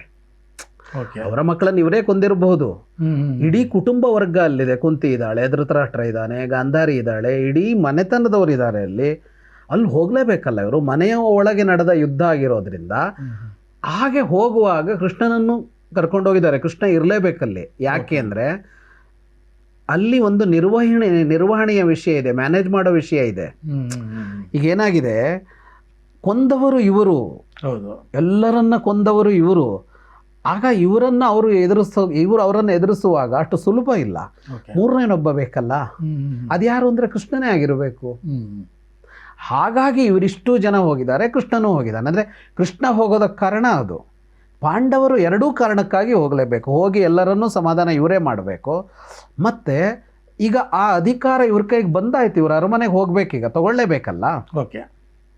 ಏನಾಗುತ್ತೆ ನಮ್ಮಲ್ಲಿ ಈಗ ಚುನಾವಣೆ ಆಗುತ್ತೆ. ಚುನಾವಣೆಯಾಗಿ ಇನ್ನೊಬ್ಬ ಆಯ್ಕೆಯಾಗಿ ಬಂದರೆ ಅವನು ಪ್ರಮಾಣ ವಚನ ಸ್ವೀಕರಿಸೋದಕ್ಕೆ ಹಿಂದಿನ ಮುಖ್ಯಮಂತ್ರಿಯೇ ಪ್ರಭಾರಿಯಾಗಿ ಮುಂದುವರಿತಾನೆ. ಒಂದು ಸ್ಥಾನದಲ್ಲಿದ್ದವನು ಸತ್ತೋಗ್ಬಿಟ್ರೆ ಆ ಕ್ಷಣಕ್ಕೆ ರಾಜ್ಯಪಾಲರೋ ಇನ್ನೊಬ್ಬರ ಯಾರಿಗೋ ಒಬ್ಬರನ್ನ ಜವಾಬ್ದಾರಿ ಕೊಡಬೇಕು, ಅಥವಾ ರಾಷ್ಟ್ರಪತಿಯೋ ರಾಜ್ಯಪಾಲರೋ ಅದನ್ನು ನೋಡ್ಕೋಬೇಕು ಆ ಹೊತ್ತಿನಲ್ಲಿ ಅಂತ ಒಂದೇನೋ ಕ್ರಮ ಇರುತ್ತೆ. ಅಂದರೆ ಒಂದೊಂದು ದೇಶದಲ್ಲಿ ಒಂದೊಂದು ಕ್ರಮ ಇರುತ್ತೆ. ಒಂದು ಸಿಂಹಾಸನ ಖಾಲಿ ಅಂತ ಆಗಬಾರದು ಅಂತ. ಇಲ್ಲೇನಾಗಿದೆ, ಧೃತರಾಷ್ಟ್ರ ಇದ್ದಿರ್ಬೋದು ಸಿಂಹಾಸನದಲ್ಲಿ, ಆದರೆ ಈ ಯುದ್ಧ ಏನು ಹೇಳುತ್ತೆ ಅಂದರೆ ಧೃತರಾಷ್ಟ್ರ ಯುದ್ಧಕ್ಕೆ ಬರೋಲ್ಲ. ಧೃತರಾಷ್ಟ್ರನ ಪರವಾಗಿ ಇವರೆಲ್ಲ ಯುದ್ಧಕ್ಕೆ ಬಂದಿದ್ದಾರೆ. ಯಾರು ಗೆಲ್ತಾರೋ ಅವರದ್ದು ರಾಜ್ಯ ಅಂತ ಅರ್ಥ. ಹಾಗಾಗಿ ಈಗ ಧೃತರಾಷ್ಟ್ರ ಸಿಂಹಾಸನದಲ್ಲಿದ್ದರೂ ದುರ್ಯೋಧನನ ಸಾವಿನೊಂದಿಗೆ ಧೃತರಾಷ್ಟ್ರ ಸಿಂಹಾಸನ ಖಾಲಿ ಮಾಡೋದೆ, ಖಾಲಿ ಬಿಡುವಂತಿಲ್ವಲ್ಲ. ಹಾಗಾಗಿ ಟೆಕ್ನಿಕಲಿ ಇವ್ರು ಹೋಗಲೇಬೇಕಲ್ಲಿಗೆ. ಹಾಗಾಗಿ ಎರಡೂ ದೃಷ್ಟಿಯಿಂದ ಇವರು ಹೋಗಬೇಕು. ಹೋಗುವಾಗ ಕೃಷ್ಣ ಇರೋದು ಎಲ್ಲ ದೃಷ್ಟಿಯಿಂದ ಅನಿವಾರ್ಯ. ಹಾಗಾಗಿ ಅವರು ಹೋಗಿದ್ದಾರೆ. ಹಾಗೆ ಹೋದಾಗ ರಾತ್ರಿ ಅಶ್ವತ್ಥಾಮ ಆಕ್ರಮಣ ಮಾಡಿದ್ದಾನೆ. ಅದು ಯಾರಿಗೂ ನಿರೀಕ್ಷೆ ಇಲ್ಲ. ರಾತ್ರಿ ಯುದ್ಧ ಮುಗಿದ ಮೇಲೆ ಇವನು ಯುದ್ಧ ಮಾಡ್ತಾನೆ ಅಂತ. ಯಾಕೆ ಅಂದರೆ 18ನೆಯ ದಿನ ಸಂಜೆಯೇ, ಒಂದು ಇವತ್ತಿನ ಭಾಷೆಯಲ್ಲಿ ಹೇಳಬೇಕು ಅಂದರೆ ಒಂದು 3-4 ಗಂಟೆ ಹೊತ್ತಿಗೇನೆ ಅಶ್ವತ್ಥಾಮ, ಕೃತವರ್ಮ ಯುದ್ಧ ನಿಲ್ಲಿಸ್ಬಿಡ್ತಾರೆ. ದುರ್ಯೋಧನ ಕಾಣೆ ಆಗ್ತಾನೆ. ಇದರಿಂದ ಅವರು ಯುದ್ಧನೇ ಮಾಡೋದಿಲ್ಲ, ಹೋಗ್ಬಿಡ್ತಾರೆ ಅವರು. ಅಷ್ಟು ದೂರದಲ್ಲಿ ಪಾಂಡವರು ಕಂಡ್ರೆ ಅಲ್ಲಿಂದ ಜಾಗ ಬಿಡ್ತಾರೆ ಅವರು. ಅಂಥವರು ಎಲ್ಲ ಮುಗಿದ ಮೇಲೆ ರಾತ್ರಿ ಬಂದು ಯುದ್ಧ ಮಾಡ್ತಾರೆ ಅಂತ ಯಾರಿಗೂ ನಿರೀಕ್ಷೆ ಇಲ್ಲ. ಹಾಗೆ ನಡೆಯುತ್ತೆ ಆ ಯುದ್ಧ, ಉಪಪಾಂಡವರ ಜೊತೆಗಿನ ಯುದ್ಧ.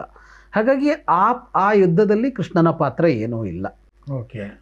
ಕೃಷ್ಣ ಪಾಂಡವರನ್ನ ಅಲ್ಲಿದ್ರೆ ಕೊಂದು ಬಿಡ್ತಿದ್ದ ಅಶ್ವತ್ಥಾಮ. ಹೆಂಗೆ ಕೊಂದು ಬಿಡ್ತಿದ್ದ ಅಶ್ವತ್ಥಾಮ?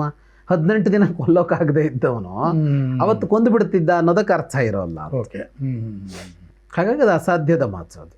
ಅದರಿಂದ ಅಲ್ಲಿ ಕೃಷ್ಣನ ಪಾತ್ರ ಇಲ್ಲ. ಸೊ ಇಲ್ಲಿ ಕೃಷ್ಣನ ಪಾತ್ರ ಬೇರೆ ಬೇರೆಯವರ ದೃಷ್ಟಿಯಲ್ಲಿ ನಾವು ವಿಶ್ಲೇಷಣೆ ಮಾಡಿದ್ವಿ. ಆದರೆ ದುರ್ಯೋಧನನ ಸಾವಿನ ವಿಚಾರದಲ್ಲಿ ಕೃಷ್ಣನ ಪಾತ್ರವನ್ನು ಸ್ವತಃ ಆತನ ಸಹೋದರ ಅಣ್ಣ ಬಲರಾಮನೇ ವಿರೋಧ ವ್ಯಕ್ತಪಡಿಸ್ತಾನೆ. ಸೊ ಅಣ್ಣನ ದೃಷ್ಟಿಯಲ್ಲೇ ಕೃಷ್ಣ ಆರೋಪಿ ಸ್ಥಾನದಲ್ಲಿ ನಿಂತ್ಕೊಂಡ್ಬಿಡ್ತಾನೆ ದುರ್ಯೋಧನನ ಸಾವಿನ ವಿಚಾರದಲ್ಲಿ. ಸೊ ಹೀಗಿರುವಾಗ ನೀನು ದುರ್ಯೋಧನನ ಹೆಂಗೆ ಕೊಂದೆ ಅಂತ ಬಲರಾಮ ಕೇಳುವಂಥ ಪ್ರಸಂಗ ಸೃಷ್ಟಿಯಾಗುತ್ತೆ. ಹೀಗಿರುವಾಗ ಅಣ್ಣ ತಮ್ಮಂದಿರ ನಡುವೆಯೇ ಈ ಮಟ್ಟದ ಒಂದು ವಿರೋಧವನ್ನು ಕೃಷ್ಣ ಹೇಗೆ ನಿಭಾಯಿಸಿದ ಅಂತ. ವಾಸ್ತವವಾಗಿ ಬಲರಾಮ ಮತ್ತು ಕೃಷ್ಣರಲ್ಲಿ ಬಹಳ ಅದ್ಭುತವಾದ ಸಹೋದರರವರಿಬ್ಬರು. ಯಾಕೆ ಅದ್ಭುತ ಅಂತ ಹೇಳ್ತೀನಿ ಅಂದರೆ ಅವರಲ್ಲಿ ಸಾಕಷ್ಟು ಭಿನ್ನತೆ ಇತ್ತು. ಓಕೆ. ಆದರೆ ಅವರು ಒಟ್ಟಾಗೆ ಇರ್ತಾಯಿದ್ರು. ಬಲರಾಮನ ನಿಲುವುಗಳು ಎಷ್ಟೋ ವಿಷಯಗಳಲ್ಲಿ ಬೇರೆ ಇರ್ತಾ ಇತ್ತು, ಆದರೆ ಅವನು ಕೊನೆಗೆ ಒಪ್ಪಿಕೊಳ್ತಾ ಇದ್ದಿದ್ದು ಕೃಷ್ಣ ಹೇಳಿದ್ದನ್ನೇ. ಓಕೆ. ಅಂತಿಮವಾಗಿ ಕೃಷ್ಣ ಏನು ಹೇಳ್ತಾನೋ ಅದು. ಬಲರಾಮ ಯುದ್ಧದಲ್ಲಿ ಭಾಗವಹಿಸ್ತಿರಲಿಲ್ಲ. ಈಗ ದುರ್ಯೋಧನ ಮೊದಲು ಹೋಗಿ ಕೃಷ್ಣನ ಬಳಿಗೆ, ದುರ್ಯೋಧನ ಅರ್ಜುನ ಇಬ್ಬರು ಹೋಗ್ತಾರೆ, ಸಹಕಾರ ಕೇಳೋಕೆ ಹೋಗ್ತಾನಲ್ಲ, ಬೆಂಬಲ ಕೇಳೋಕೆ, ಸಹಕಾರ ಅಲ್ಲ, ರಾಜಕಾರಣದ ಭಾಷೆಯಲ್ಲಿ ಹೇಳಬೇಕು ಅಂದರೆ ಬೆಂಬಲ ಕೇಳೋಕೆ ಹೋಗ್ತಾನಲ್ಲ ದುರ್ಯೋಧನ. ಆಗ ಕೃಷ್ಣ ತಾವು ಯುದ್ಧಕ್ಕಿಲ್ಲ ಅಂತಲೇ ಕೃಷ್ಣ ಹೇಳೋದು. ಯಾದವರು ಆ ಯುದ್ಧದಲ್ಲಿ ಭಾಗವಹಿಸೋದಿಲ್ಲ ಅಂತ ನಿರ್ಣಯಿಸಿರ್ತಾರೆ. ಅಧಿಕೃತವಾಗಿ ಯಾದವರು ಭಾಗವಹಿಸಿಲ್ಲ ಆ ಯುದ್ಧದಲ್ಲಿ, ಅಂದರೆ ಯಾದವ ರಾಜ್ಯ ಭಾಗವಹಿಸಿಲ್ಲ. ಓಕೆ. ಇವನು ಹೋಗಿ ಬೆಂಬಲ ಕೇಳಿದಾಗ ಕೃಷ್ಣ ತನ್ನ ಸ್ವಂತ ಸೇನೆಯನ್ನು ದುರ್ಯೋಧನಿಗೆ ಕೊಟ್ಟಿದ್ದಾನೆ. ಅದು ಇಡೀ ಯಾದವ ಸೇನೆ ಅಲ್ಲ. ಯಾದವರಲ್ಲಿ ಹೇಗೆ ಅಂದರೆ ಯಾದವರಲ್ಲಿ ಹಲವು ಮಹಾವೀರರು, ಅವರವರಿಗೆ ಅವರವರ ಸೇನೆ ಇತ್ತು. ಬಲರಾಮನಿಗೆ ಅವನ ಸೇನೆ, ಕೃತವರ್ಮನಿಗೆ ಅವನ ಸೇನೆ, ಕೃಷ್ಣನಿಗೆ ಕೃಷ್ಣನ ಸೇನೆ, ಈ ಥರ ಇತ್ತು. ಸಾತ್ಯಕಿಗೆ ಸಾತ್ಯಕಿಯ ಸೇನೆ ಅಂತೆಲ್ಲ ಇತ್ತಲ್ಲಿ. ಅದು ಒಂಥರ ಹಲವು ಗುಂಪುಗಳ ನೇತೃತ್ವ ಅದು ಯಾದವರು ಅಂತನ್ನೋದು. ಕೃಷ್ಣ ತನ್ನ ಸ್ವಂತ ಸೇನೆ ಏನಿತ್ತು, ನಾರಾಯಣಿ ಸೇನೆ ಅಂತ, ಅದನ್ನು ದುರ್ಯೋಧನನಿಗೆ ಕಳಿಸ್ಕೊಟ್ಟಿದ್ದಾನೆ. ದುರ್ಯೋಧನ ಬಂದು ಸಹಾಯ ಕೇಳಿದಾಗ, ಬೆಂಬಲ ಕೇಳಿದಾಗ ಯಾದವ ಸೇನೆ ಕಳಿಸಿಲ್ಲ. ಓಕೆ. ಅರ್ಜುನನ ಜೊತೆಗೆ ಸಾರಥಿಯಾಗಿ ಕೃಷ್ಣ ಹೋಗಿದ್ದಾನೆ. ಇದಾದ ಮೇಲೆ ದುರ್ಯೋಧನ ಹೋಗಿ ಬಲರಾಮನಲ್ಲಿ ಕೇಳ್ತಾರೆ ಬೆಂಬಲ ಬೇಕು ಅಂತ. ಬಲರಾಮ ಹೇಳ್ತಾನೆ, ಕೃಷ್ಣ ನಿಲುವು ತೆಗೆದುಕೊಂಡಾಗಿದೆಯಲ್ಲ, ಈ ಯುದ್ಧದಲ್ಲಿ ನಾವು ಭಾಗವಹಿಸೋದಿಲ್ಲ ಯಾದವರು ಅಂತ. ಯಾಕೆ ಅಂದರೆ ನೀವಿಬ್ಬರು ಬಂಧುಗಳು ಅಂತ. ನೀವಿಬ್ಬರೂ ಬಂಧುಗಳು ಅಂತ ಅಂದರೆ ಯಾವ ಅರ್ಥದಲ್ಲಿ ಅಂದರೆ, ಈಗ ಪಾಂಡವರು ಬಂಧುಗಳಾದ ಮೇಲೆ ಇವರು ಬಂಧುಗಳೇ ಆಗ್ತಾರೆ ಅಲ್ವಾ. ಪಾಂಡವರ ಮೂಲಕ ಇವರು ಬಂಧುಗಳಾಗ್ತಾರಲ್ಲ ಅಂತ ಒಂದು. ಎರಡನೆಯದ್ದು, ಮಹಾಭಾರತದಲ್ಲಿ ಉಲ್ಲೇಖ ಇಲ್ಲ, ಭಾಗವತದಲ್ಲಿ ಉಲ್ಲೇಖ ಇರುವ ಒಂದು ಕಥೆ ಏನು ಅಂತ ಅಂದರೆ, ದುರ್ಯೋಧನನ ಮಗಳು ಲಕ್ಷ್ಮಣೆಯನ್ನು ಕೃಷ್ಣನ ಮಗ ಸಾಂಬ ಮದುವೆಯಾಗಿದ್ದ ಅಂತ ಒಂದು ಕಥೆ ಬರುತ್ತೆ ಅಲ್ಲಿ. ಓಕೆ. ಈ ಕಥೆಯನ್ನು ತೆಗೆದುಕೊಂಡಾಗ ಏನಾಯಿತು ಅಂದರೆ, ಸೋದರತ್ತೆಯ ಮಕ್ಕಳು ತಂಗಿಯ ಗಂಡ ಅರ್ಜುನ. ಹೌದು. ಆದರೆ ದುರ್ಯೋಧನ ಬೀಗರಾಗೋದ್ನಲ್ಲ ಕೃಷ್ಣನಿಗೆ. ಈಗ ಇನ್ನೂ ಹತ್ತಿರ ಆಗೋಯ್ತಲ್ವ, ಸೊಸೆಯ ತಂದೆ ಆಗ್ತಾನಲ್ಲ. ಭಾಗವತದ ಆ ಘಟನೆಯನ್ನ ಇಟ್ಟುಕೊಂಡ್ರೆ ಒಟ್ಟಿನಲ್ಲಿ ಹೇಳ್ದ ಬಲರಾಮ, ನಾವು ಇಬ್ಬರೂ ಬಂಧುಗಳಾಗಿರೋದ್ರಿಂದ ನಾವು ಇದರಲ್ಲಿ ಯುದ್ಧಕ್ಕಿಲ್ಲ ಅಂತ ಹೇಳಿ ಬಲರಾಮ ಏನು ಮಾಡ್ತಾನೆ, ತೀರ್ಥಯಾತ್ರೆಗೆ ಅಂತ ಹೊರಟೋಗ್ಬಿಡ್ತಾನೆ. ಬಲರಾಮ ಆ ತೀರ್ಥಯಾತ್ರೆಯೋ ಯಾವುದ್ಯಾವುದೋ ಕಾರಣಕ್ಕೆ ಸೃಷ್ಟಿಯಾಯಿತು, ಕೃಷ್ಣ ತಂತ್ರ ಅಂತೆಲ್ಲ ಕತೆ ಹೇಳ್ತಾರೆ, ಹಾಗಿಲ್ಲ ಅದು. ಬಲರಾಮನೇ ಇವರವರೇ ಹೊಡೆದಾಡ್ಕೊಳ್ತಾ ಇದ್ದಾರೆ, ಬೇಡ ಇದು ಅಂತ ಹೇಳಿ ಎದ್ದೋಗ್ಬಿಡ್ತಾನೆ ಅವನು. ಅವನಿಗೆ ಭೀಮ ದುರ್ಯೋಧನ ಇಬ್ಬರು ಶಿಷ್ಯರು ಬೇರೆ. ಗದಾಯುದ್ಧವನ್ನು ಇಬ್ಬರು ಅವನಲ್ಲಿ ಕಲ್ತಿರ್ತಾರೆ. ಇವರೆಲ್ಲ ದ್ರೋಣಾಚಾರ್ಯರ ಹತ್ರ ಕಲ್ತ ಮೇಲೆ ಇವ್ರು ಯಾರೂ ಸುಮ್ಮನೆ ಕುಳಿತಿಲ್ಲ. ಕರ್ಣ ಹೋಗಿ ಪರಶುರಾಮರ ಹತ್ರ ಕಲ್ತ, ಯುಧಿಷ್ಠಿರ ಹೋಗಿ ವಸಿಷ್ಠರ ಹತ್ರ ಕಲಿತಾನೆ, ಮತ್ತೆ ಅವನು ಬೇರೆ ಕಲಿತಾನೆ, ಯುದ್ಧ ವಿದ್ಯೆ ಅಲ್ಲ, ಸ್ಪೆಷಲೈಸೇಷನ್ ಅಂತ. ಭೀಮ ದುರ್ಯೋಧನ ಹೋಗಿ ಬಲರಾಮನಲ್ಲಿ ಕಲಿತಾರೆ, ಇಬ್ಬರು ಶಿಷ್ಯರು. ಹಾಗಾಗಿ ಬಲರಾಮ ಎಲ್ಲ ದೃಷ್ಟಿಯಿಂದಲೂ ಏನಾದರೂ ಮಾಡ್ಕೊಳ್ಳಿ ಅಂತ ಹೇಳಿ ಅವನು ತೀರ್ಥಯಾತ್ರೆಗೆ ಹೋಗ್ಬಿಡ್ತಾನ. ತೀರ್ಥಯಾತ್ರೆ ಮುಗಿಸಿ ಬರುವಾಗ 18ನೇ ದಿನ ಯುದ್ಧ ನಡೀತಾ ಇದೆ. ಯಾವುದು ಅಂದರೆ ಗದಾಯುದ್ಧ. ಇನ್ನೇನು ಯುದ್ಧ ಆರಂಭ ಆಗ್ತಾ ಇದೆ. ಬಲರಾಮನು ನಿಂತಿದ್ದಾನೆ, ಅವರಿಬ್ಬರು ಯುದ್ಧ ಮಾಡ್ತಾ ಇದ್ದಾರೆ. ಆ ಯುದ್ಧದಲ್ಲಿ ಕೃಷ್ಣ ಅರ್ಜುನನಿಗೆ ಹೇಳ್ತಾರೆ, ತೊಡೆಯನ್ನು ತೋರಿಸ್ತಾನೆ, ಸೊಂಟದಿಂದ ಕೆಳಗೆ ಹೊಡಿಬಾರ್ದು ಗದೆಯಲ್ಲಿ ಅಂತ ಇರೋದು. ಆದರೆ ಭೀಮನದ್ದೊಂದು ಪ್ರತಿಜ್ಞೆ ಇದೆ, ನಿನ್ನ ತೊಡೆ ಮುರಿತೀನಿ ಅಂತ ಪ್ರತಿಜ್ಞೆ ಮಾಡಿದ್ದಾನೆ. ಯಾಕೆ ಅಂದರೆ ದ್ರೌಪದಿಯ ವಸ್ತ್ರಾಪಹರಣದ ಹೊತ್ತಿನಲ್ಲಿ ದುರ್ಯೋಧನ ತನ್ನ ತೊಡೆ ತಟ್ಟಿ ಇಲ್ಲಿ ಬಂದು ಕುಳಿತುಕೋ ಅಂತ ಕೆಟ್ಟದಾಗಿ ಸನ್ನೆ ಮಾಡಿರ್ತಾನೆ ದ್ರೌಪದಿಗೆ. ಅಂದರೆ ಒಂದು ಹೆಣ್ಣಿಗೆ ಸಾರ್ವಜನಿಕವಾಗಲ್ಲಪ್ಪ, ಯಾವಾಗಲೂ ಮಾಡಬಾರ್ದು, ಸಾರ್ವಜನಿಕವಾಗಿ ಮಾಡಿರ್ತಾನೆ. ಅದು ಯಾರನ್ನ ಅಂದರೆ ಮನೆಯ ಸೊಸೆಯನ್ನ. ಆವಾಗ ಭೀಮ ಹೇಳೋದು ಈ ತೊಡೆ ಮುರಿತೀನಿ ಅಂತ. ಕೃಷ್ಣ ಹೇಳ್ತಾನೆ ಪ್ರತಿಜ್ಞೆ ಇದೆಯಲ್ಲ, ಅದನ್ನು ಕೃಷ್ಣ ಅರ್ಜುನಿಗೆ ಹೇಳ್ತಾನೆ. ಅರ್ಜುನ ಸನ್ನೆ ಮಾಡ್ತಾನೆ. ಅವನು ಗದಾಯುದ್ಧ ಮಾಡುವಾಗ ಹಾರಿ ಬಂದು ಹೊಡೆಯೋದು ಹೀಗೆಲ್ಲ ಇರುತ್ತೆ. ಹಾರಿದಾಗ ಅವನು ಹೊಡಿತಾನೆ ಭೀಮ. ಆಗ ಬಲರಾಮ ಅದನ್ನು ಆಕ್ಷೇಪಿಸ್ತಾನೆ. ಅಂದರೆ ಗದಾಯುದ್ಧದ ನಿಯಮವನ್ನು ಮುರಿಯಲಾಯಿತು ಅಂತ ಭಾಳ ಸಿಟ್ಟಾಗ್ತಾನೆ ಅವನು. ಕೆಂಡಾಮಂಡಲ ಆಗ್ತಾನೆ. ಕೆಂಡಾಮಂಡಲ ಆಗಿ ಭಾರಿ ಪ್ರಮಾಣದಲ್ಲಿ ಗಲಾಟೆ ಮಾಡ್ತಾನೆ. ಆದರೆ ಕೃಷ್ಣ ಅವನನ್ನು ಸಮಾಧಾನ ಮಾಡ್ತಾನೆ. ನೀವು ಹೇಗೆ ನಿಭಾಯಿಸಿದ ಅಂತಂದ್ರಲ್ಲ, ಬಲರಾಮನನ್ನು ನಿಭಾಯಿಸೋದು ಕೃಷ್ಣನಿಗೆ ಚೆನ್ನಾಗಿ ಗೊತ್ತು. ಇಡೀ ಕೃಷ್ಣನ ಬದುಕಿದೆಯಲ್ಲ, ಕೃಷ್ಣನ ವ್ಯಕ್ತಿತ್ವ ಇದೆಯಲ್ಲ, ಅದು ಹೇಗೆ ಅಂದರೆ ಅವನಿಗೆ ಯಾರನ್ನು ಬೇಕಿದ್ರೂ ಟ್ಯಾಕಲ್ ಮಾಡೋಕ್ಕೆ ಬರುತ್ತೆ. ಕರೆಕ್ಟಾದ ಭಾಷೆ ಬಳಸಬೇಕು, ಶಬ್ದ ಅಂದರೆ. ಅವನು ಯಾರನ್ನು ಟ್ಯಾಕಲ್ ಮಾಡಬಲ್ಲ. ಅವನು ಧೃತರಾಷ್ಟ್ರನ್ನು ಮಾತಾಡಿಸಬಲ್ಲ, ಅವನು ದುರ್ಯೋಧನನ್ನು ಮಾತನಾಡಿಸ್ತಾನೆ. ಈಗ ದುರ್ಯೋಧನ ಸ್ವತಃ ಬಂದು ಅವನ ಮುಂದೆ ಕುಳಿತು ಬೆಂಬಲ ಕೇಳೋದಕ್ಕೆ ಸಾಧ್ಯ ಇದೆ ಅನ್ನೋದಿದೆಯಲ್ಲ, ಬೆಂಬಲ ಕೇಳಿದಾಗಲೂ ಬೆಂಬಲ ನಿರಾಕರಿಸಲಿಲ್ಲ ಅವನು. ಹೇಗೆ ಹ್ಯಾಂಡಲ್ ಮಾಡದ ಇದನ್ನು, ಅವನಿಗೆ ವ್ಯಕ್ತಿಗಳನ್ನು ನಿರ್ವಹಿಸೋದರಲ್ಲಿ ಕೃಷ್ಣ ಬಹಳ ಅದ್ಭುತವಾಗಿ ಕಾಣಿಸಿಕೊಳ್ತಾನೆ. ಬಲರಾಮನನ್ನಂತೂ ಹೇಗೆ ಮಾತಾಡಿಸ್ಬೇಕು ಅಂತ ಅವನಿಗೆ ಗೊತ್ತು. ಮತ್ತು ಅವನು ವ್ಯವಸ್ಥಿತವಾಗಿ ಮಂಡಿಸ್ತಾನೆ.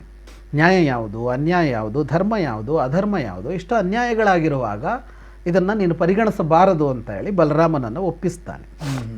ಹಾಗಾಗಿ ಬಲರಾಮನನ್ನು ಹಾಗೆ ನಿಭಾಯಿಸ್ತಾನೆ ಅವನು. ಸೊ ಸ್ವಂತ ಮನೆಯಲ್ಲೂ ನಿಭಾಯಿಸ್ತಾನೆ, ಒಟ್ಟಾರೆ ಸಮಾಜದಲ್ಲೂ ಸನ್ನಿವೇಶಗಳನ್ನು ನಿಭಾಯಿಸೋದ್ರಲ್ಲಿ ಸಿದ್ಧಹಸ್ತ ಕೃಷ್ಣ.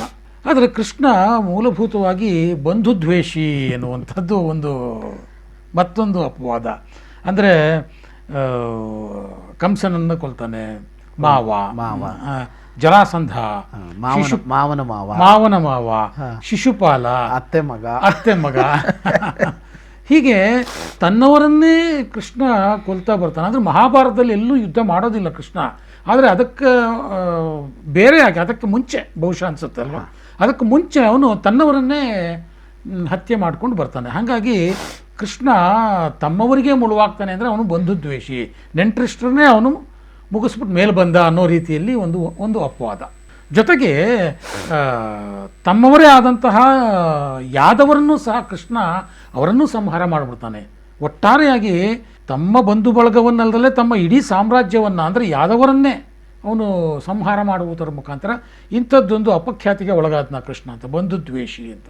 ಕೃಷ್ಣ ಬಂಧುದ್ವೇಷಿ ಅಂತ ಹೇಳೋದಕ್ಕೆ ಬೇಕಾದ ಕಾರಣಗಳಿಲ್ಲಿವೆ. ನೀವು ಹೇಳದಲ್ಲೆಲ್ಲ ಅವನು ತನ್ನವರನ್ನೇ ಕೊಂದಿದ್ದಾನೆ. ಕಂಸ ಸೋದರ ಮಾವ, ಜರಾಸಂಧ ಸೋದರ ಮಾವನ ಮಾವ, ಇವನು ಶಿಶುಪಾಲ ಸೋದರತ್ತೆಯ ಮಗ. ಪಾಂಡವರಿಗೆ ಸೋದರತ್ತೆಯ ಮಕ್ಕಳು ಶಿಶುಪಾಲನೂ ಹೌದು. ಆ ರುಕ್ಮ ಅವನು ಹೆಂಡತಿಯ ಅಣ್ಣ, ಅವನಿಗೆ ಇವನಿಗೆ ಆಗೋದಿಲ್ಲ. ರುಕ್ಮಿಣಿಯ ಅಣ್ಣ, ಅವರಿಬ್ಬರಿಗೆ ಆಗೋದಿಲ್ಲ. ಮುಂದೆ ನೋಡಿದರೆ ಅವನ ಅವತಾರ ಪರಿಸಮಾಪ್ತಿಯ ಹೊತ್ತಿನಲ್ಲಿ ಯಾದವರು ಅವನ ಕಣ್ಣೆದುರಿಗೆ ಹೊಡೆದುಕೊಂಡಿದ್ದಾರೆ, ಅಳಿದುಳಿದವರನ್ನು ಅವನೇ ಕೊಂದುಬಿಟ್ಟ ಅಂತ ಕೂಡ ಮಾತು ಬರುತ್ತೆ. ಹಾಗೆ ನೋಡಿದಾಗ ತನ್ನವರನ್ನೆಲ್ಲ ಸಂಹರಿಸಿದ ಅನ್ನೋದಕ್ಕೆ ಕೃಷ್ಣನ ಇದರಲ್ಲಿ ಉತ್ತರ ಸಿಗತ್ತೆ.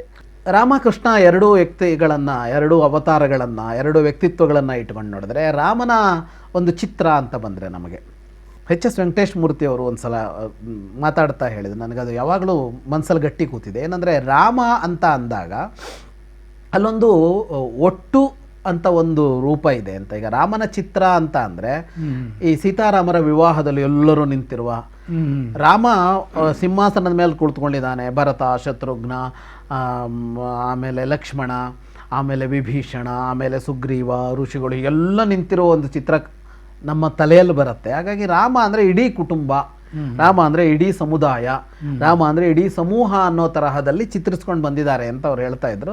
ತುಂಬ ಚೆನ್ನಾಗಿದೆ ಅದು. ಕೃಷ್ಣನು ಹೀಗೆ ಬದುಕಿದ್ದಾನೆ ವಾಸ್ತವವಾಗಿ. ಯಾದವರ ಜೊತೆಗೆ ಸುದೀರ್ಘ ಕಾಲ ಅವನು ಬದುಕಿದ್ದಾನೆ. ಯಾದವರನ್ನ ಜರಾಸಂಧ, ಕಂಸ ತೆಗೆದೇ ಬಿಡ್ತಾ ಇದ್ರು. ಕಂಸನ ಕೊಂದ ಮೇಲೆ ಜರಾಸಂಧ ಇಡೀ ಯಾದವರನ್ನ ನಾಶ ಮಾಡ್ತಾ ಇದ್ದ. ಯಾದವರನ್ನ ಉಳಿಸಬೇಕು ಅಂತ ಮಥುರೆಯಿಂದ ಹೋಗಿ ನೀರಿನೊಳಗೆ ಸಮುದ್ರದಲ್ಲಿ ಒಂದು ನಗರ ಕಟ್ಟಿ ಯಾದವರನ್ನ ಕಾಪಾಡಿದವನು ಕೃಷ್ಣ. ಯಾದವರನ್ನ ಬಹಳ ಎತ್ತರಕ್ಕೇರಿಸಿದವನು ಕೃಷ್ಣ. ಆದರೆ ಅದೇ ಯಾದವರು ದುಷ್ಟರಾಗಿ ಪರಿಣಮಿಸಿದಾಗ ಕೃಷ್ಣ ಸಂಹಾರ ಮಾಡದ. ಅಂದರೆ ಅವನು ಯಾದವ ದ್ವೇಷಿಯಾಗಿದ್ದರೆ, ಬಂಧು ದ್ವೇಷಿಯಾಗಿದ್ದರೆ ಯಾದವ ರಕ್ಷಣೆ ಮಾಡಬೇಕಾಗಿರಲಿಲ್ಲ. ಅವನು ಮಥುರೆಯಲ್ಲಿ ಅವನು ಕಂಸನನ್ನು ಯಾಕೆ ಕೊಲ್ಲಬೇಕಾಯಿತು ಅಂದರೆ, ಕಂಸ ಸರ್ವಾಧಿಕಾರಿಯಾಗಿದ್ದ, ತನ್ನ ತಂದೆಯನ್ನೇ ಸೆರೆಮನೆಗೆ ಹಾಕಿದವನು. ಕಂಸನನ್ನು ಕೊಂದ ಮೇಲೆ ಕೃಷ್ಣ ಏನು ಮಾಡ್ದ? ಅವನು ಕೂತ್ಕೊಂಡ ಅಲ್ಲಿ. ಅವನ ತಂದೆಯಾದ ವಸುದೇವನನ್ನು ಕೂರಿಸಿದ್ನ ಅಂದ್ರೆ ಇಲ್ಲ, ಯಾದವರ ಹಳೆಯ ರಾಜ ಅವನು, ವೃದ್ಧ, ಇವನ ಸೋದರ ಮಾವನ ತಂದೆ ಅವನು.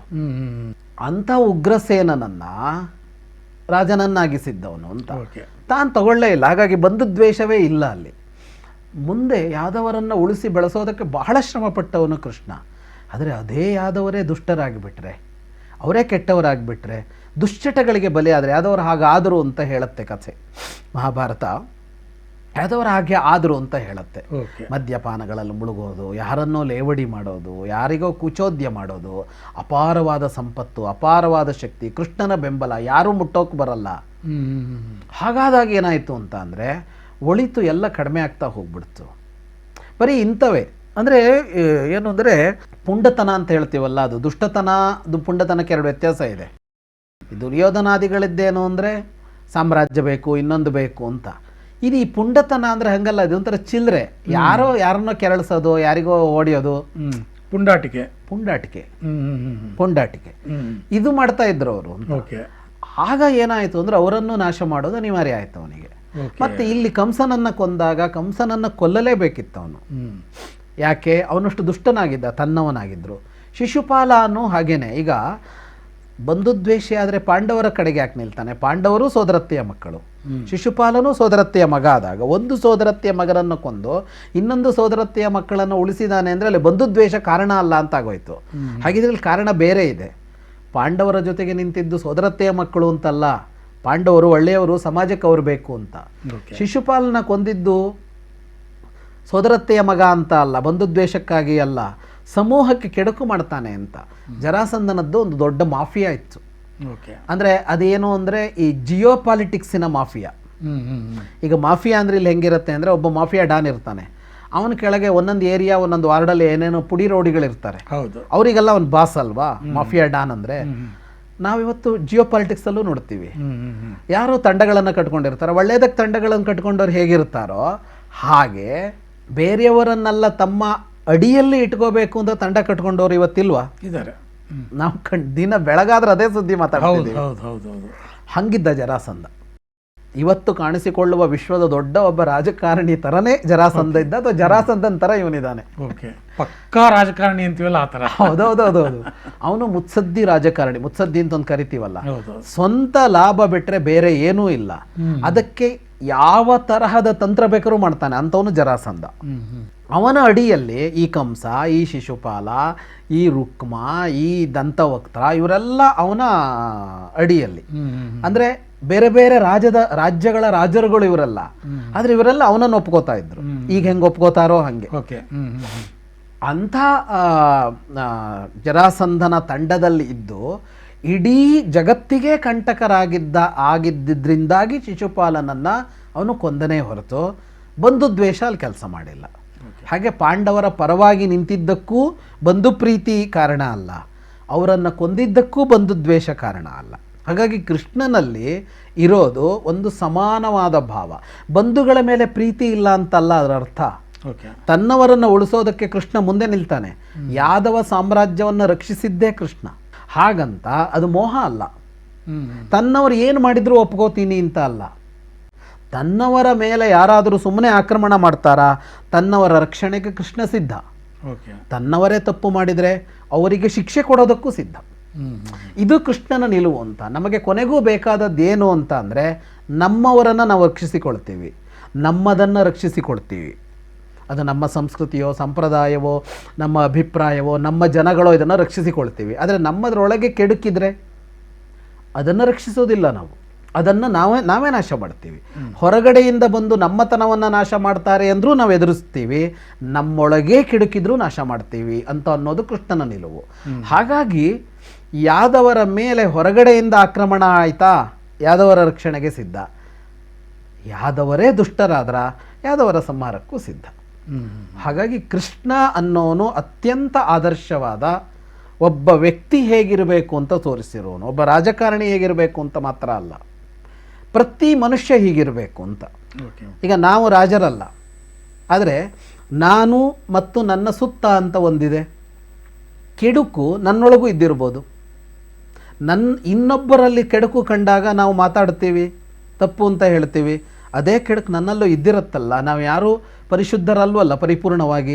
ನಮ್ಮಲ್ಲಿ ಅಸೂಯೆ ಇರ್ಬೋದು, ನಾವು ಯಾರನ್ನೋ ತುಳಿತಾ ಇರ್ಬೋದು, ನಾವ್ಯಾರಿಗೋ ವಂಚಿಸ್ತಾ ಇರ್ಬೋದು, ಯಾರದ್ದೋ ಕಿತ್ಕೊಂಡಿರ್ಬೋದು. ಯಾರದ್ದೋ ಭೂಮಿಯನ್ನು ಕಿತ್ಕೊಳ್ಳೋದು ಸುಲಭ ಆಗಿರದೇ ಇರ್ಬೋದು ನಮ್ಮ ಹತ್ರ, ಸಾಮರ್ಥ್ಯ ಕಡಿಮೆ ಇರೋದ್ರಿಂದ. ಇನ್ಯಾರದೋ ಅವಕಾಶ ಕಿತ್ಕೊಂಡಿರ್ಬೋದು ನಾವು. ಇಷ್ಟನ್ನು ನಾವು ಮಾಡ್ತಾ ಇದ್ದರೆ ಹೇಗೆ ಹೊರಗಿನ ಕೆಡುಕನ್ನು ನಾವು ನಿವಾರಣೆ ಮಾಡ್ತಾ ಹೋಗ್ತೀವೋ ಹಾಗೆ ನಮ್ಮೊಳಗಿನ ಕೆಡುಕನ್ನು ನಾವು ನಿವಾರಣೆ ಮಾಡ್ಕೊಂಡು ಹೋಗ್ಬೇಕಲ್ವಾ ಅಂತ. ಈಗ ಇಲ್ಲಿ ಕುಳಿತುಕೊಂಡು ಕೇಳುವ ಯಾರಿಗೋ ಒಳಿತಾಗಲಿ ಅಂತ ಒಳ್ಳೆಯ ವಿಷಯವನ್ನು ಈಗ ಹೇಳ್ತಾ ಹೋಗುವ ನಾವು ನಮಗೂ ಹೇಳ್ಕೋಬೇಕಲ್ವಾ ಇದನ್ನು ಅಂತ.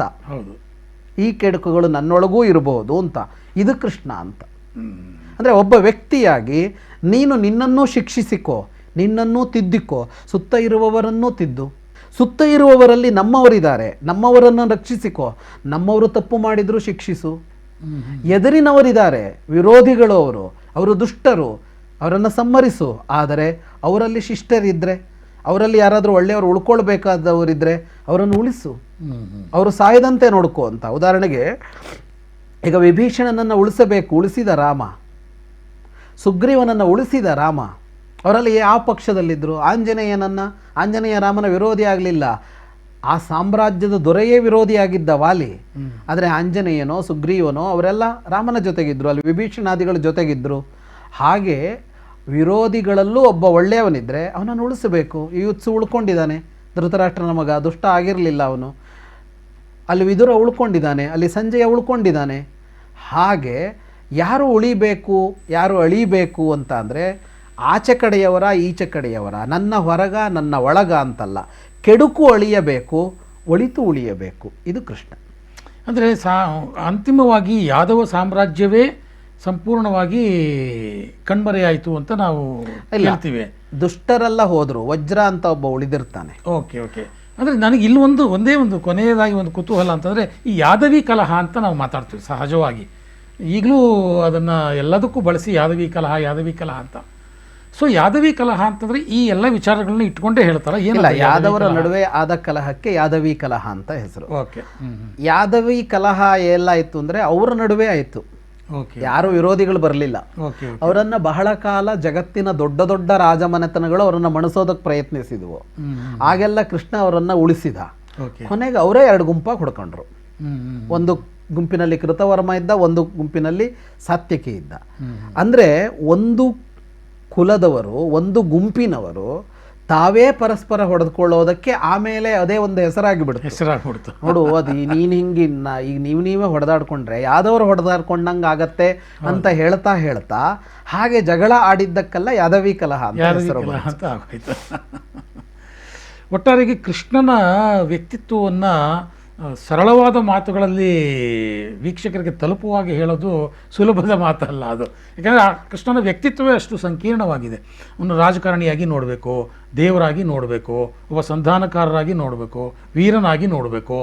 ಸೊ ಹೀಗೆ ಅನೇಕ ಆಯಾಮಗಳಲ್ಲಿ ಕೃಷ್ಣನನ್ನು ನೋಡುವಂತಹ ಮತ್ತು ಅದನ್ನು ವೀಕ್ಷಕರಿಗೆ ತಲುಪಿಸುವಂತಹ ಒಂದು ಕಾರ್ಯವನ್ನು ಇವತ್ತು ನೀವು ಮಾಡಿದಿರಿ. ಬಹುಶಃ ವೀಕ್ಷಕರಿಗೂ ಈ ವಿಶ್ಲೇಷಣೆ ಇಷ್ಟ ಆಗುತ್ತೆ ಅಂತ ಭಾವಿಸ್ತೀನಿ. ಇಷ್ಟು ದೂರ ಬಂದು ಕೃಷ್ಣನ ವ್ಯಕ್ತಿತ್ವವನ್ನು ಸರಳವಾಗಿ ನಮ್ಮ ವೀಕ್ಷಕರಿಗೆ ಹೇಳಿದ್ದಕ್ಕೆ ಧನ್ಯವಾದ. ನಮಸ್ತೆ.